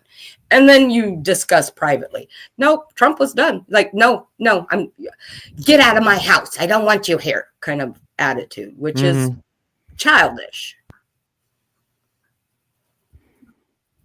Yeah, Sheila says Zelensky's interest was more weapons, more money, carry on fighting, no ceasefire or peace agreement. But what is entailed within the ceasefire that Trump is trying to get Zelensky to agree to? If you look at the details, it's not something that Zelensky can agree to, right? What was it, 500 billion in minerals? Is some sort of extortion? And to agree to let Putin take half of Ukraine? And not only that, Putin wants the peace agreement to include Ukraine ratifying essentially Russia owns half of Ukraine in the aftermath. That's what's entailed. So of course he can't agree with that. And of course his motivations are weapons. They're fighting for their survival, right? I'm just going to say again, I'm going to have to disagree. I don't think that there is a president on the planet, president, prime minister, king, whatever you call it, that wants war to continue when it's on their own land. I know war can be a very profitable thing. I understand that, but nobody wants it on their own land, especially if it's to take over their country. So I don't think when I see people saying, and I'm not saying you, Sheila, I've seen other people saying he doesn't want peace because he wants the war to continue. Explain to me what the hell the motivation for that would be. If it were happening in Russia, maybe possible. I don't know. But I don't think he wants this war to continue. He asked for more weapons and more money to help fight an invasion of his own country that's happening in his own country to his own people. I mean, think for a second that if somebody invaded the United States and we did not have the money or the power to fight them, wouldn't we be fucking groveling all over the world for some help? Of course we would. I don't blame him for what he's doing. He's trying to save his country from being overrun by Russia. Yeah, and I don't know why you think I'm talking down to you, Sheila. I promise you I'm not, right? I am passionate about these issues, just like you seem to be, right? But we just have a different point of view on this. That's all what's going on.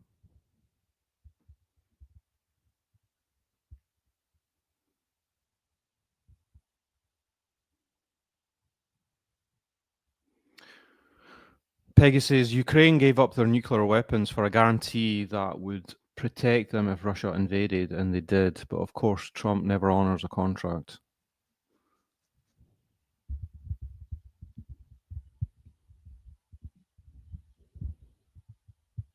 Yeah, Jamie, the world is against the US right now, and that's worrying. Like that's worrying for all of us. It's worrying, but I think it has to happen. Yeah, I mean, I'm American. Yeah. No one's going to suffer any more than us, but I support that. I think every country needs to cut us off. They need to isolate us. That's the only way that somebody is going to be able to have the balls to fucking stand up and go, okay, we can't, something needs to change. I hate it. Just like I said, I hated listening to the Canadians boo our national anthem, but until these countries stand up to him, like what Canada did, what Mexico did, the rest of the world needs to do that. Because as long as he's able to run roughshod across the world, being this big fucking bully, I mean, first off, who is he to demand that other countries do whatever he says? You know, I keep coming back to it. I really see him and Elon as Pinky in the Brain. Like they really just want to take over the fucking world. I hate it, and we're all going to suffer, and I'm included in that. You know, a lot of states have high costs of living. Alaska's definitely one of them. We will definitely, you know, it will definitely be felt here. I know a lot of people are saying, you know, that he's promised to do all these horrible things and deny things for the blue states, but not the red states. And I'm in a red state, but please don't mistake that we're going to get any special favors, because Lisa Murkowski has pissed him off probably almost as much as any other congressperson. And as long as she is still one of our senators, I don't think he'll do a fucking thing for Alaska. So we might as well be blue at this point, in my opinion. If we had a natural disaster tomorrow, I wouldn't expect Trump to come in. I think he would only agree to come in if we, you know, get rid of Lisa Murkowski. So I think that's what needs to happen. The world needs to cut us off, which they're slowly doing, and it is what it is. But Ukraine isn't a part of Russia, Sheila. There's a distinction. I mean, I don't know how far back in history you want to go, but it is true that there's regions on the eastern part of Ukraine that think of themselves as Russian. That is true. And you can, like I said earlier, you can make an argument that NATO had a part to play in pushing Putin too far. I'll agree with parts of that. But the fact simply is that the majority of Ukrainians ally themselves more with the European ethos. They want to join the EU. And Putin can't allow that to happen. And that's for geopolitical reasons. The question is, what side should the US be on? I'm sorry, Shamat. What's that? I was just reading Shamat. The senator was Mitch McConnell. Somebody said that, hybrid, that basically the U.S. has to crumble to be built back up. And I'm not disowning the fact that there are so many bad things, like our government again, there's so many things that need to be fixed. I'm not discrediting that, but we really do. We need to be tore down to be built back up, because, and that's what's going to happen. Yeah. Yeah, I can understand why you yourself have been saying to me, you know, like the world, we need the world to turn against us in a way, because it's gone And too far. It needs something that dramatic for things to change. you know, there's a big thing, you know, people are saying, you know, we hope the world, you know, we need saving. No, I mean, we need help, but we don't need saving. We can save ourselves, but we can only do it if someone can put Trump in his place. That's where we need the world to help us. These other countries, again, like Canada and Mexico, we need that support. And then we'll take it from there. You know, we do need support. I do see a lot of videos, a lot of, again, love Canada, Mexico, great. We just need more countries to do that. We're going to suffer in the long run, but this kind of suffering, my opinion, is nothing compared to what we have to look forward to if he's allowed to just continue. That's a whole level of suffering that I don't even want to be here for. Yeah. Shamat says, we can flip the house in 2 years, but I don't know that we have the time to wait. Look what he's done in a month, right? Yeah. I mean... Yeah, but Shamat, I don't know if you know, there's 3 special elections because Trump is an idiot and he pulled a bunch of people from Congress for his cabinet. So there's 3 vacancies. I think the Democrats are 219 or 217. The Republicans are 219. I think we're only 2 away. So, and there's 3 special elections. I think 2 of them are in April, and I saw the other day one's in November. Don't quote me on those dates. But if I say we again, I'm not a Democrat, but I'm using it for this term. If we can win those 3, we would flip the House. And then when we flip the House, that's where the articles of impeachment need to originate from. Yeah.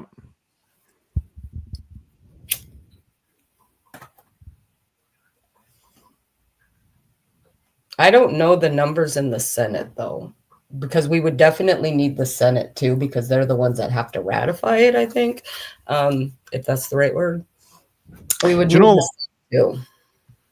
Well, we're talking before about, like, imagining, like you were saying, like, what if Trump tried to kind of change the Constitution so that he could have a 3rd term? Like you guys were saying, look what's happened in a month or 2 here. Would anyone really be that shocked if the Trump regime tried something like that to change that? They already are. There's a bill introduced in Congress right now to do that. Right. So it's not a possibly would they. They're going to try. Knock on wood, they're not going to win, but they're going to try. They've already introduced the bill. Wow.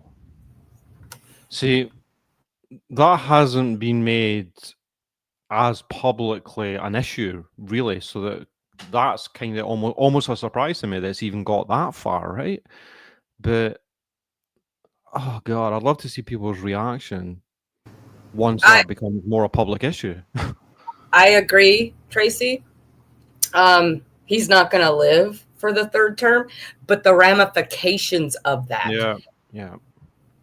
And again, I'm still picturing, like, if he does live till the 4-year term. Well, we saw what happened last time he lost. It was not quite a bloodbath, but this time they will literally have to forcibly remove him, and it will not be pretty. Our country, I don't even know. I don't even know.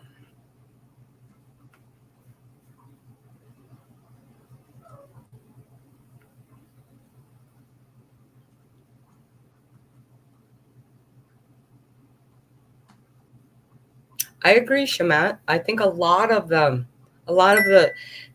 not all of them, obviously. You got like the Matt Gaetz, you've got the DeSantis, and, you know, Josh Hawley. A lot of them are not. They're, like I said, they're the whatevers they are. I do think a lot of the Republicans do not agree with him, but they're scared of him. Um, I could understand that the first time, because this is their career, right? And there's got to be some sort of diplomacy. There's got to be some give and take there. But this time around, I don't want a representative in there that's too afraid to stand up.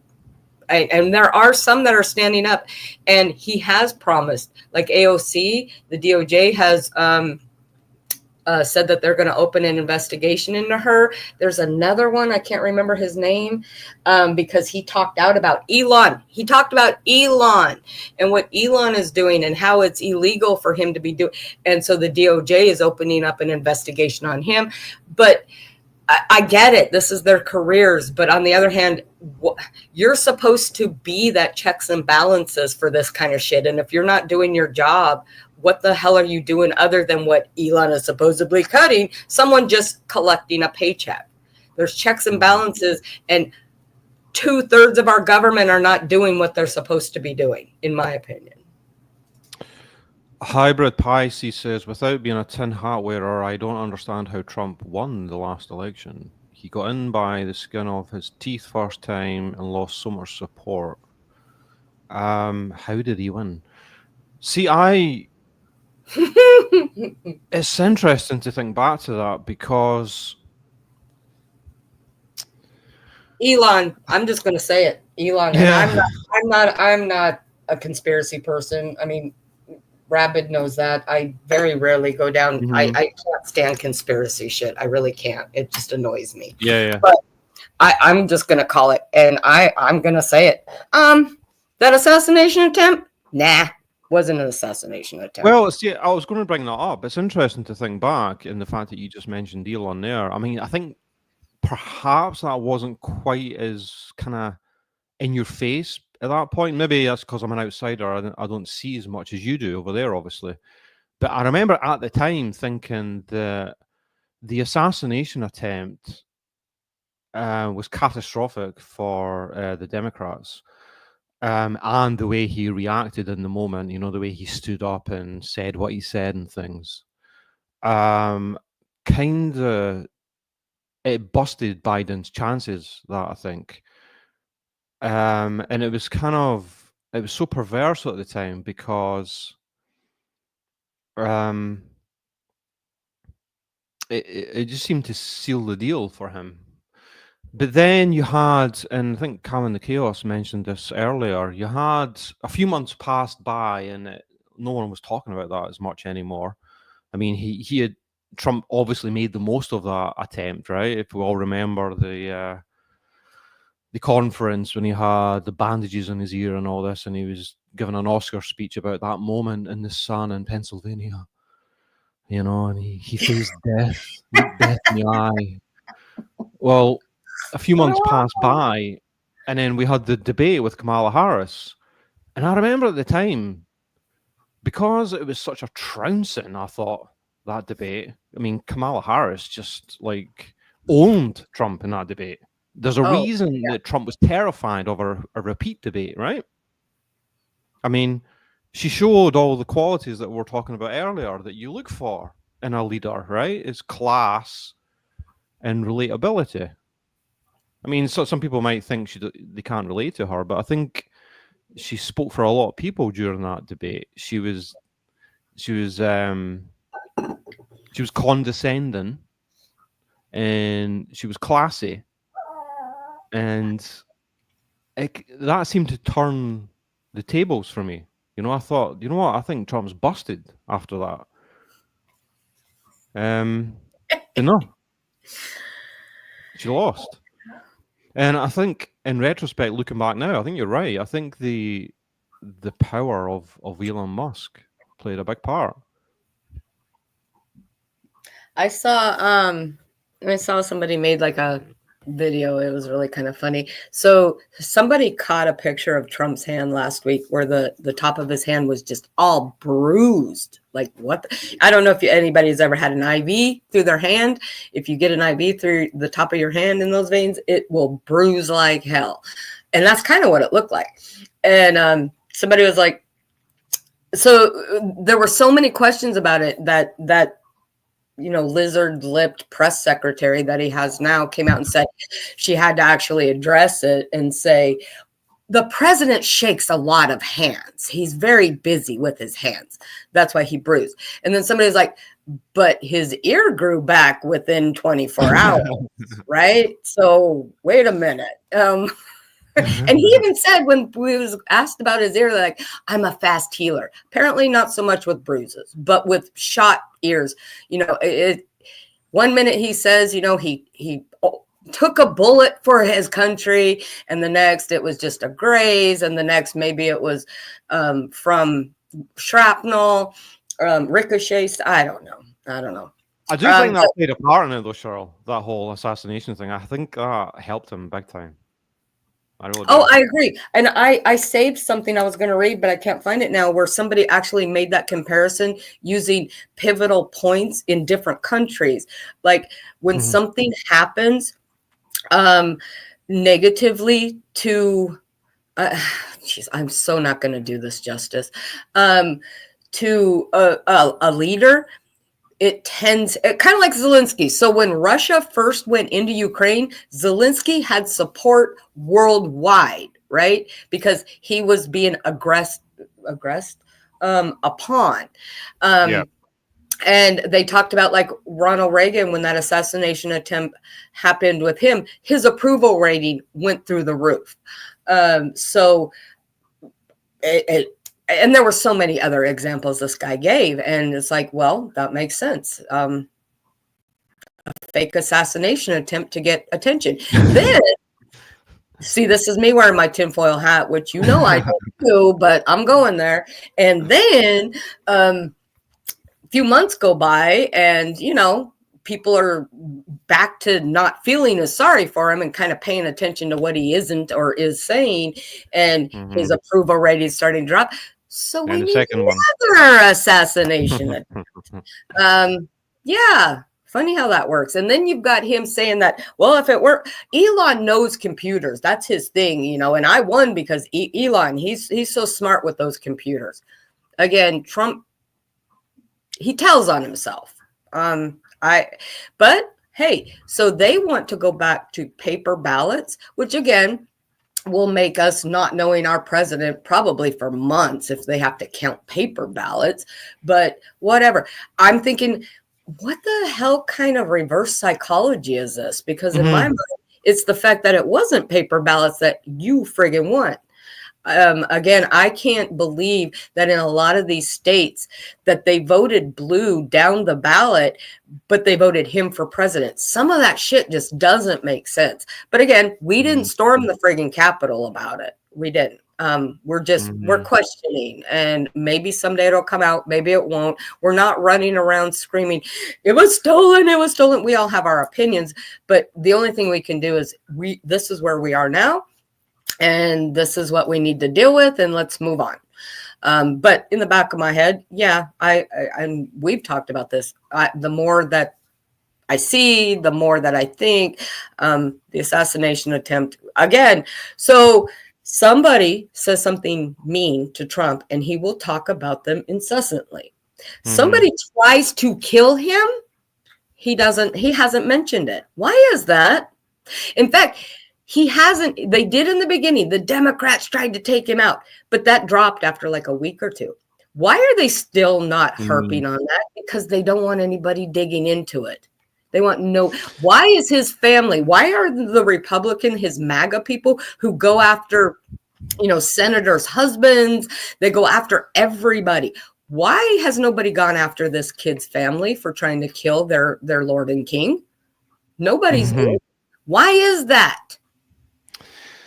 Well, as you know, I don't think it was. I don't think anything dodgy happened in that regard. I think it was just it was what it looked like. But I just don't think as much power as they have. I don't think they have that much power to concoct something like that. I mean, that would have to be a stage performance in front of the world. I just can't. And it was. But I can see the argument. So And- what I always tell people is watch the video of the Reagan assassination attempt. They jumped on him. They weren't trying to be careful and make sure to not hurt him. They jumped on him and they literally shoved him in the friggin' car. They did not let him lift his head up. They did not let him lift his fist up. They didn't let him put his shoes on. They didn't let him scream, fight, fight, fight. And you have to remember, they're out in the open. They have no idea how many other possible shooters are out there, but they let him do this. I just think that's explained by incompetence in comparison to who would be in that role back in the 70s or 80s when, you know, Reagan was in power. I just think it's incompetence. So the guy that I don't remember his name, but the guy that was in that video with Trump that was standing behind him, he has now made him the head of his security. So if it was incompetence, why is he the head of his security now? I don't know. I just don't see it. I just don't see it. And the other thing, right, is like, why is the assassination kind of forgotten now? And I think it's for the simple reason is that the guy missed. I mean, if Lee Harvey Oswald had missed JFK, no one would know his name. I think it's that simple.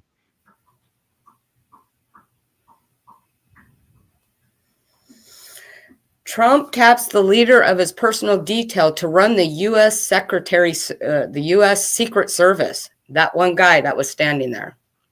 So Trump really thought that his team was incompetent, or I see Sheila saying because they wanted him dead. I personally would have been okay with that, but that's something else. Why would he make him head of the Secret Service? Oh, but by the way, I mean, like on the theme of assassinations, God knows what's going to happen down the line now after all this chaos recently, you know, in terms of people that might want to take a pop at someone like Trump, you know. I mean, I don't advocate it, but I can imagine it happening. Again. I'm just going to sit here and be quiet. You can say what you want to say. I know what you want to say. I'm going to say that I hope he gets what the universe decides he deserves.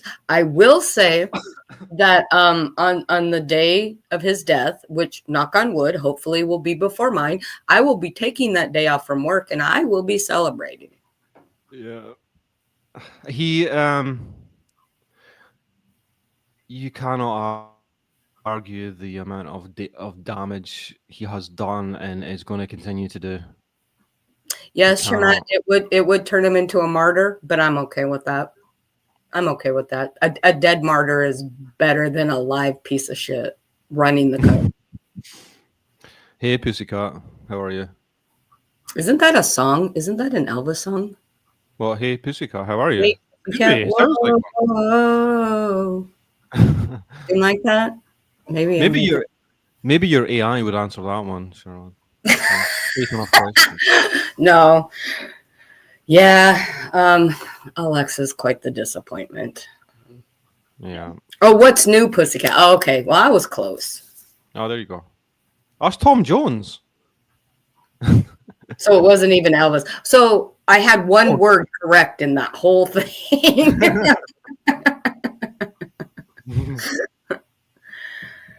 Exactly, Yes. Peggy. That's the point. That's one of the points I've been trying to make. Is Trump's not the only problem here? It's the next people in line.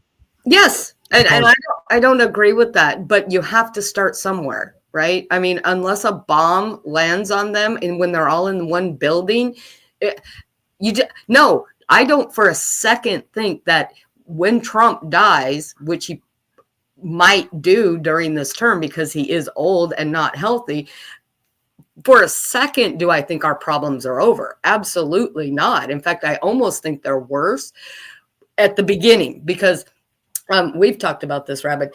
Trump just wants power and he wants money. J.D. Vance, he is so ingrained in Project 20. He truly believes these things that he wants to do. and to a certain, and he's a lot younger, so his length of destruction could be a lot longer. To a certain degree, I think he's very much more dangerous. The one thing that I think, could be wrong, but he doesn't have the following. I think in his mind, he's such a symbol that I think he thinks, well, when Trump dies, all the MAGA is just going to follow. I don't think that's the case. I think MAGA just tolerate him, just like most MAGA is tolerating Elon. A lot of them don't like him either. They're just tolerating him because their king and lord tells them to. So I don't think, and he doesn't have the fear from our representatives or senators that Trump, he's instilled fear in them, which causes their silence and their lack of action. JD doesn't scare anybody. I mean, he just doesn't. So in my mind, getting him removed would be a lot easier. But then what happens after that, I don't know. I mean, but we have to start somewhere. I mean, and the first thing we need to do is we need to cut the head of the snake off. Doesn't mean it's not going to grow back in a different form, but we need to do something. Yeah. I believe the Democrat Party has to change.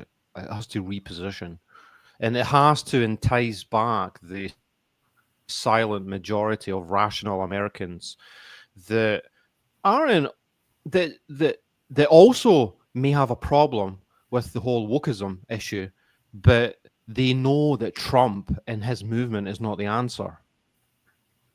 You know, they have to motivate those voters. You know, it has to happen, and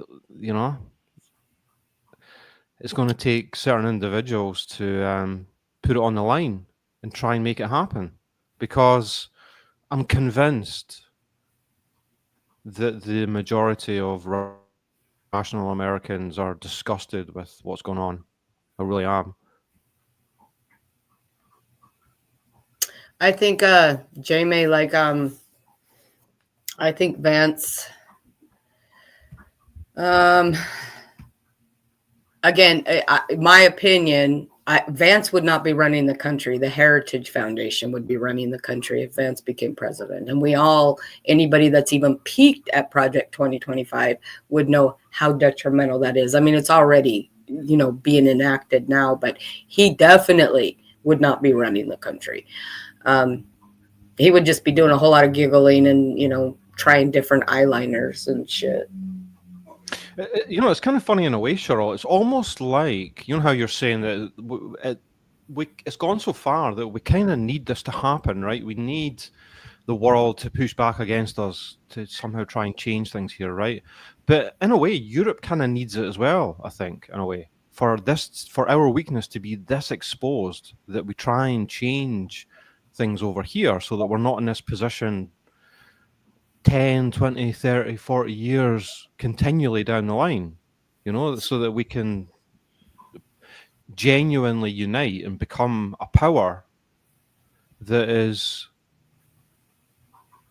not going to keep apologizing for our existence anymore. I think, that could be what's happening here. Carmen Akio is nominating you for president, by the way, and she's looking to see how you're going to fix things. So what's the solution, Carol? When you go, the floor is yours. That's why I would never be president. I'm one of those people, and I don't like it. I don't have the answers. I just know what is happening now isn't working, and it's not going to work long time. It's not sustainable. I don't know. I would hire, the first thing I would do, I guess, I would nominate a whole hell of a lot of super smart people as advisors that know a hell of a lot more than I do to help me make the decisions. I would listen to their advice. I would take it all in and not think, well, I'm the smartest person in the fucking room, so shut up. I'm not going to listen to you. That's what advisors are for. That's why presidents historically normally try to surround themselves with all types of people, and Kamala was asked that, would you appoint any Republicans to your cabinet and things like that? And she was like, well, of course, why wouldn't I? That's what I would do. Hmm. Free to ask, can anyone say anything positive about Trump? I think Rabbit can. I cannot. And even if I could, I probably wouldn't. But I'll let Rabbit, because I know he has said some positive things before. Yeah, I'll grit my teeth and try and bear it and try and say something positive about Trump. I think Trump is genuinely very intuitive as it regards the public. I think he has that skill, and he's not a coward. The way that he reacted during that assassination was genuinely impressive. I'll say that. I think that was a genuine, admirable moment. The way he stood up like that. That's my opinion, right? As an individual, but obviously the other whole host of problems just vastly overshadow that. And the first positive that I mentioned about him is not a skill that you would want in the leader of your country to represent the public, right? That's more something, that can work in business, and people have been mentioning his business background and things, and it's kind of interesting in a way that, like, capitalism itself has so many problems, right? And it's kind of interesting that the quintessential representative of capitalism is now the leader of the free world. It's kind of telling you something about the inherent problems of capitalism. And obviously the solution is not Marxism or communism. We kind of figured that out in the last 100 years. No one knows what the solution is. And then, it reminds me of the recent murder of that guy who was the boss of some health insurance firm. The reason that guy has had so much support is because, again, it's the evils of capitalism. And that's another whole bag of wax we could talk about, right? Is what's the guy's name again? The guy that shot the health insurance guy. Can't remember. Luigi Mangione. Luigi. Yeah, there you go. Yeah, that guy. That's a whole other interesting topic. That.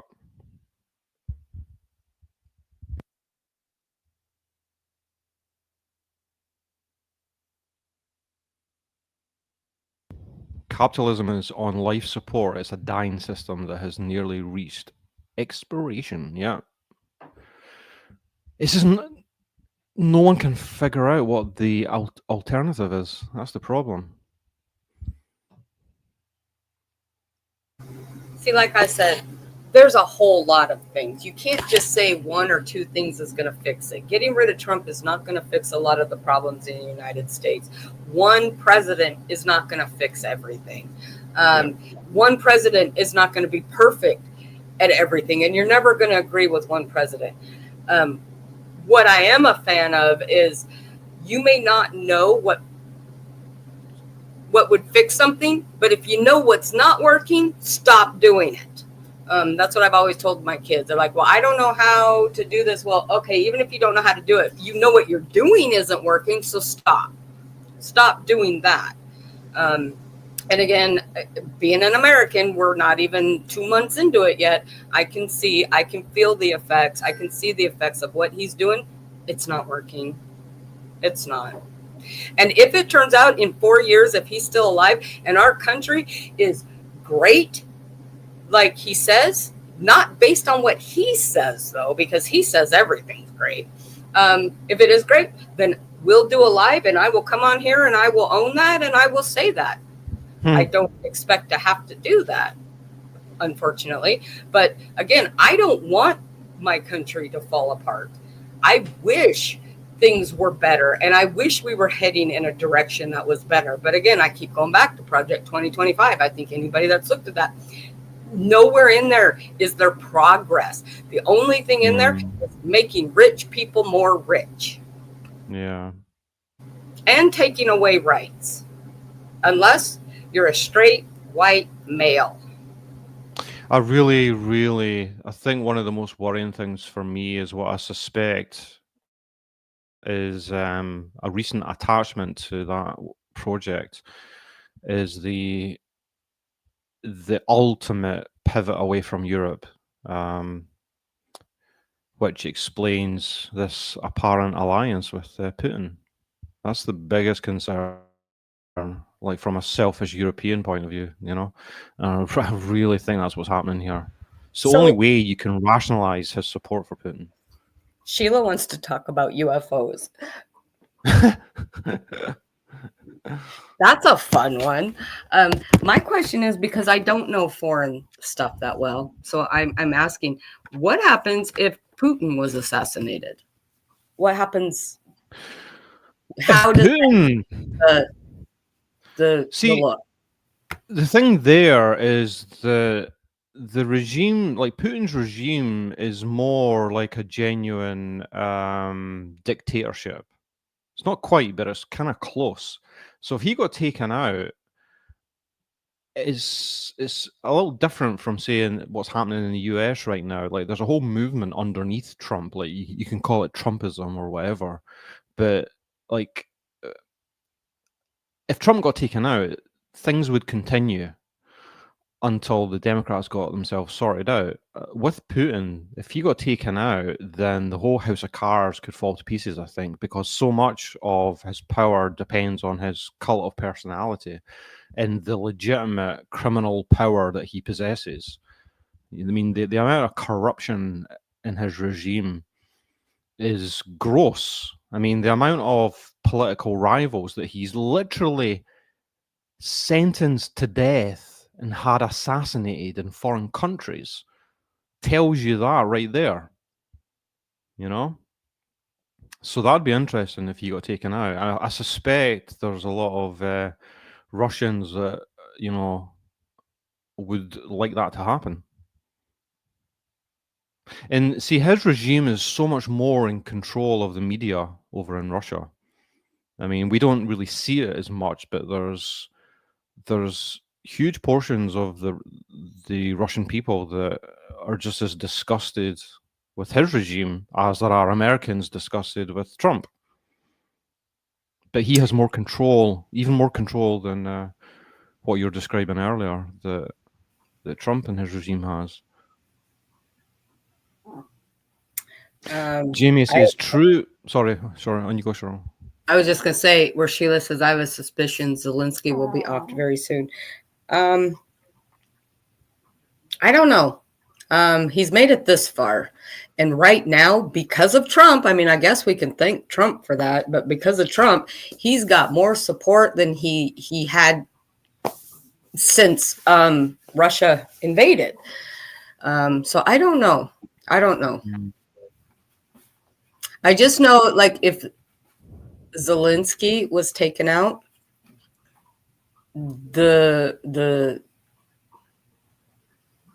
I just see bad things from that. Yeah, that'd be a catastrophe if that happened, just for everything it would symbolize. Yeah. If Putin was taken out, I don't know. Again, the politics of Russia is definitely not in my wheelhouse. I don't know. You know, there's always that, you know, jumping out of the frying pan into the fire. Would someone worse step in, or would they go back to, you know, I don't know. You know, same with Trump. If Trump was taken out, we kind of discussed things could get worse, but long term, I don't think that they would be worse long term. But because I don't think JD Vance has, I think Putin has a hold on him too, but not to the degree that he has on Trump. Read that statement that the Russian newspaper put out after Trump was inaugurated. I was going to ask you, like, do you have that to hand, Cheryl? I'd like to read that out. Yeah. I can't see it right now. Hey, Callie. So good to see you. You're still blue. Look.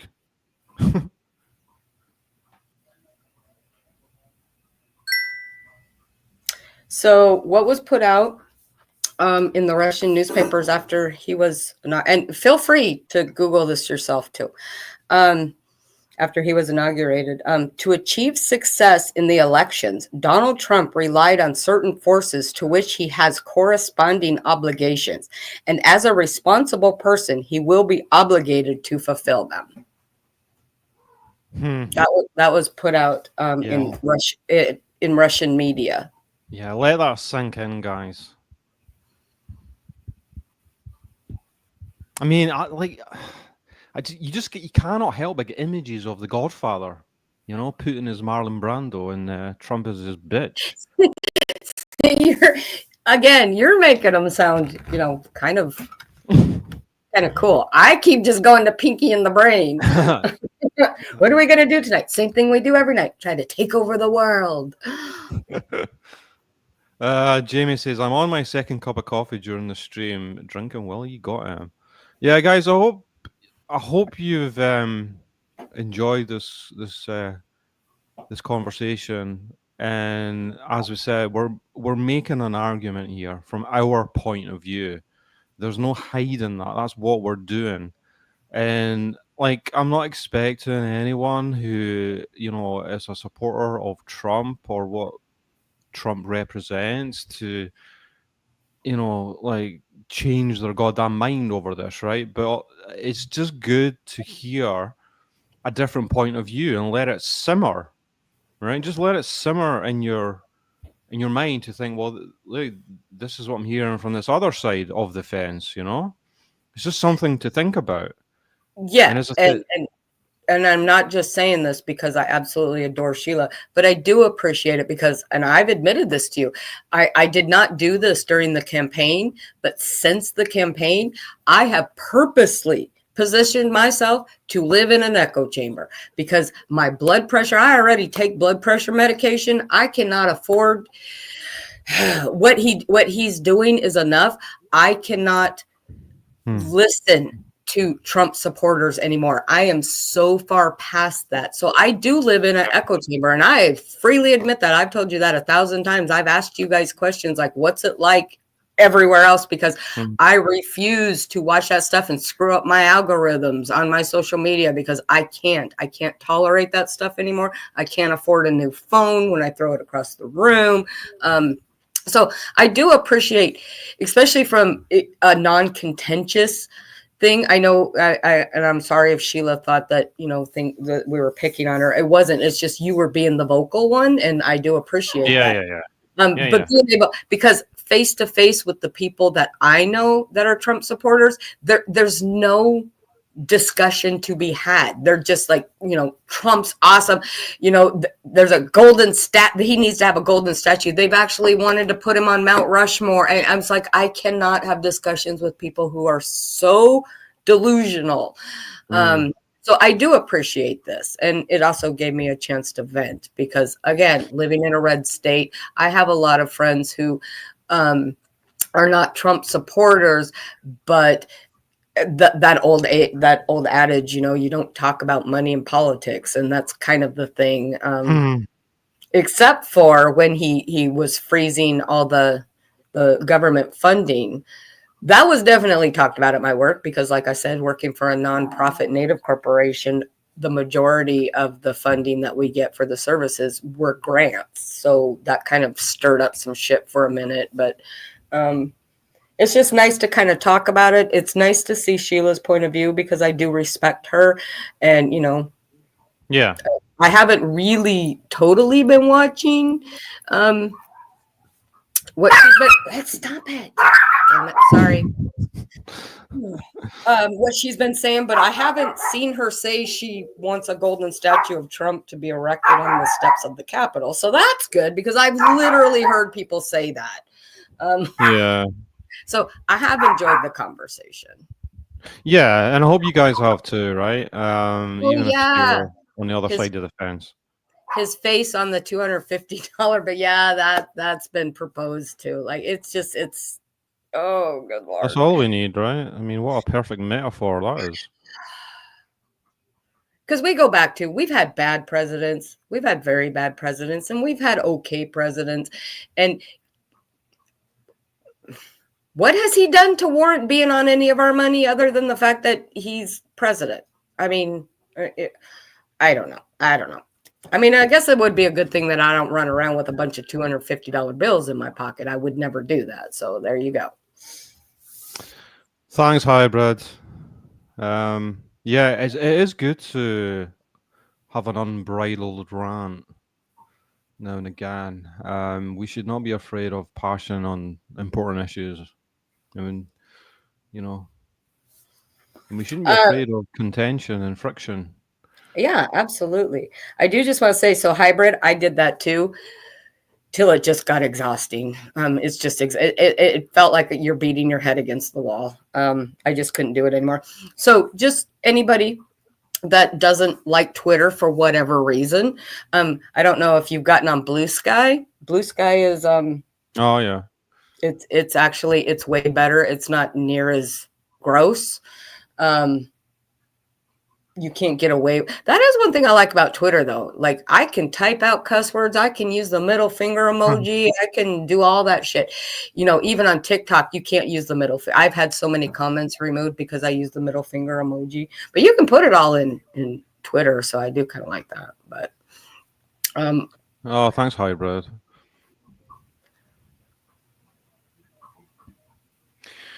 Yeah, I'm looking forward to covering Sarah Boone as well, Tracy, for sure. I mean, what a case that is. Like, what an individual. So I'm definitely looking forward to getting into that trial soon, definitely soon. But yeah, so Sheila, if you look for the app, it's blue and it's got a butterfly. Well, that's what it has here. I don't think it would be different for you guys, but it's just it's like Twitter. In fact, I think a lot of the people that started it were ex-Twitter people that started this. Yeah. And it doesn't have quote unquote algorithms. You can select to have I can't remember what they're called, but you can like interests, and you can, like, if you want to see cats or you want to see baby cows, you can select that and it will give you that. But it doesn't select your algorithm based on engagement is the thing, which Twitter does and TikTok does. So that's one thing that I like about it is I can actually, so I'm very careful with TikTok because I don't want to screw up my algorithm, but I can go read pro-Trump stuff on Blue Sky and it doesn't screw up my algorithm. I have to go out and look for it, you know?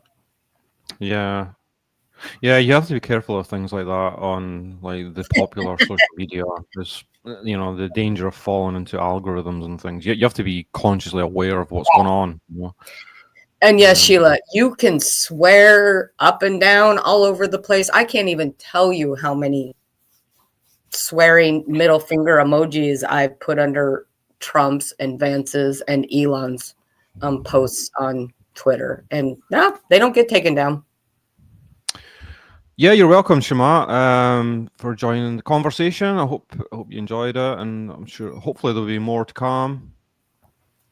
Yeah, I heard Randy covered Sarah Boone. I didn't know. Like, I remember her saying a while back she was thinking about going to the trial, so she actually did she? I didn't manage to catch her content on Sarah Boone because I just was off true crime during that period. But that's interesting. Wow, she actually went. Didn't Natasha say she was going to go down? Yeah. Yeah, I don't know if she did or not. I don't know, but she was definitely intending to go down. Yep. I haven't even seen anything. You know, a lot of times with the high profile cases, you know, they give out numbers to people because there's so many people that want to go in, like with what's her face? Oh, Jesus. She killed her stepson. Letitia. Letitia, yeah. Things like that. I wonder if that's how it was for Sarah Boone too. Anyway, I think we've come to a natural end of this conversation. I think we've kicked it around pretty good.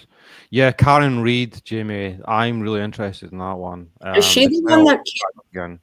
is she the one that killed her husband and then wrote a grief book for children? Or is she the one that's accused of her husband? So. Is Karen Reid not the one who was out with her? Oh, with the police boyfriend. Yeah. Okay, right. Yeah. Oh, the Adelsons. You know, this is an annoying thing personally for me. Is like I was halfway through getting into a deep dive on the Adelson case, and I didn't finish it off. And I've done a lot of that down the line. You know, not following through and stuff. So I really do want to go back and follow through on the coverage of the Adelsons, because the trial of her mother is coming up, right? Yeah, I need to get back into that for sure. What's the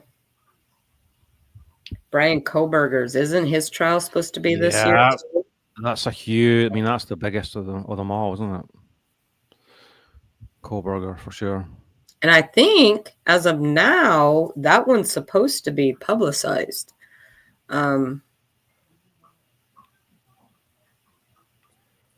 May have to take. I asked Helen the other day. Actually, she said from work for that. What's that? I said I may have to take time off for work for that one. Yeah. I think I asked Helen the other day, and she said that it is actually going to be broadcast. So that's great. All right, guys. Thanks everyone for joining us. And again, I hope you enjoyed this conversation, and it's at least something to think about. And I'm sure there'll be many more to come. So happy Sunday, everyone. Enjoy the week, and let's hope that the world doesn't collapse in the interim, right? Right. And I might be buying some chickens. Just saying. Yeah, buy some chickens, everyone. Buy some chickens. All right. Good night, everyone. Talk to you again. Bye. Bye-bye.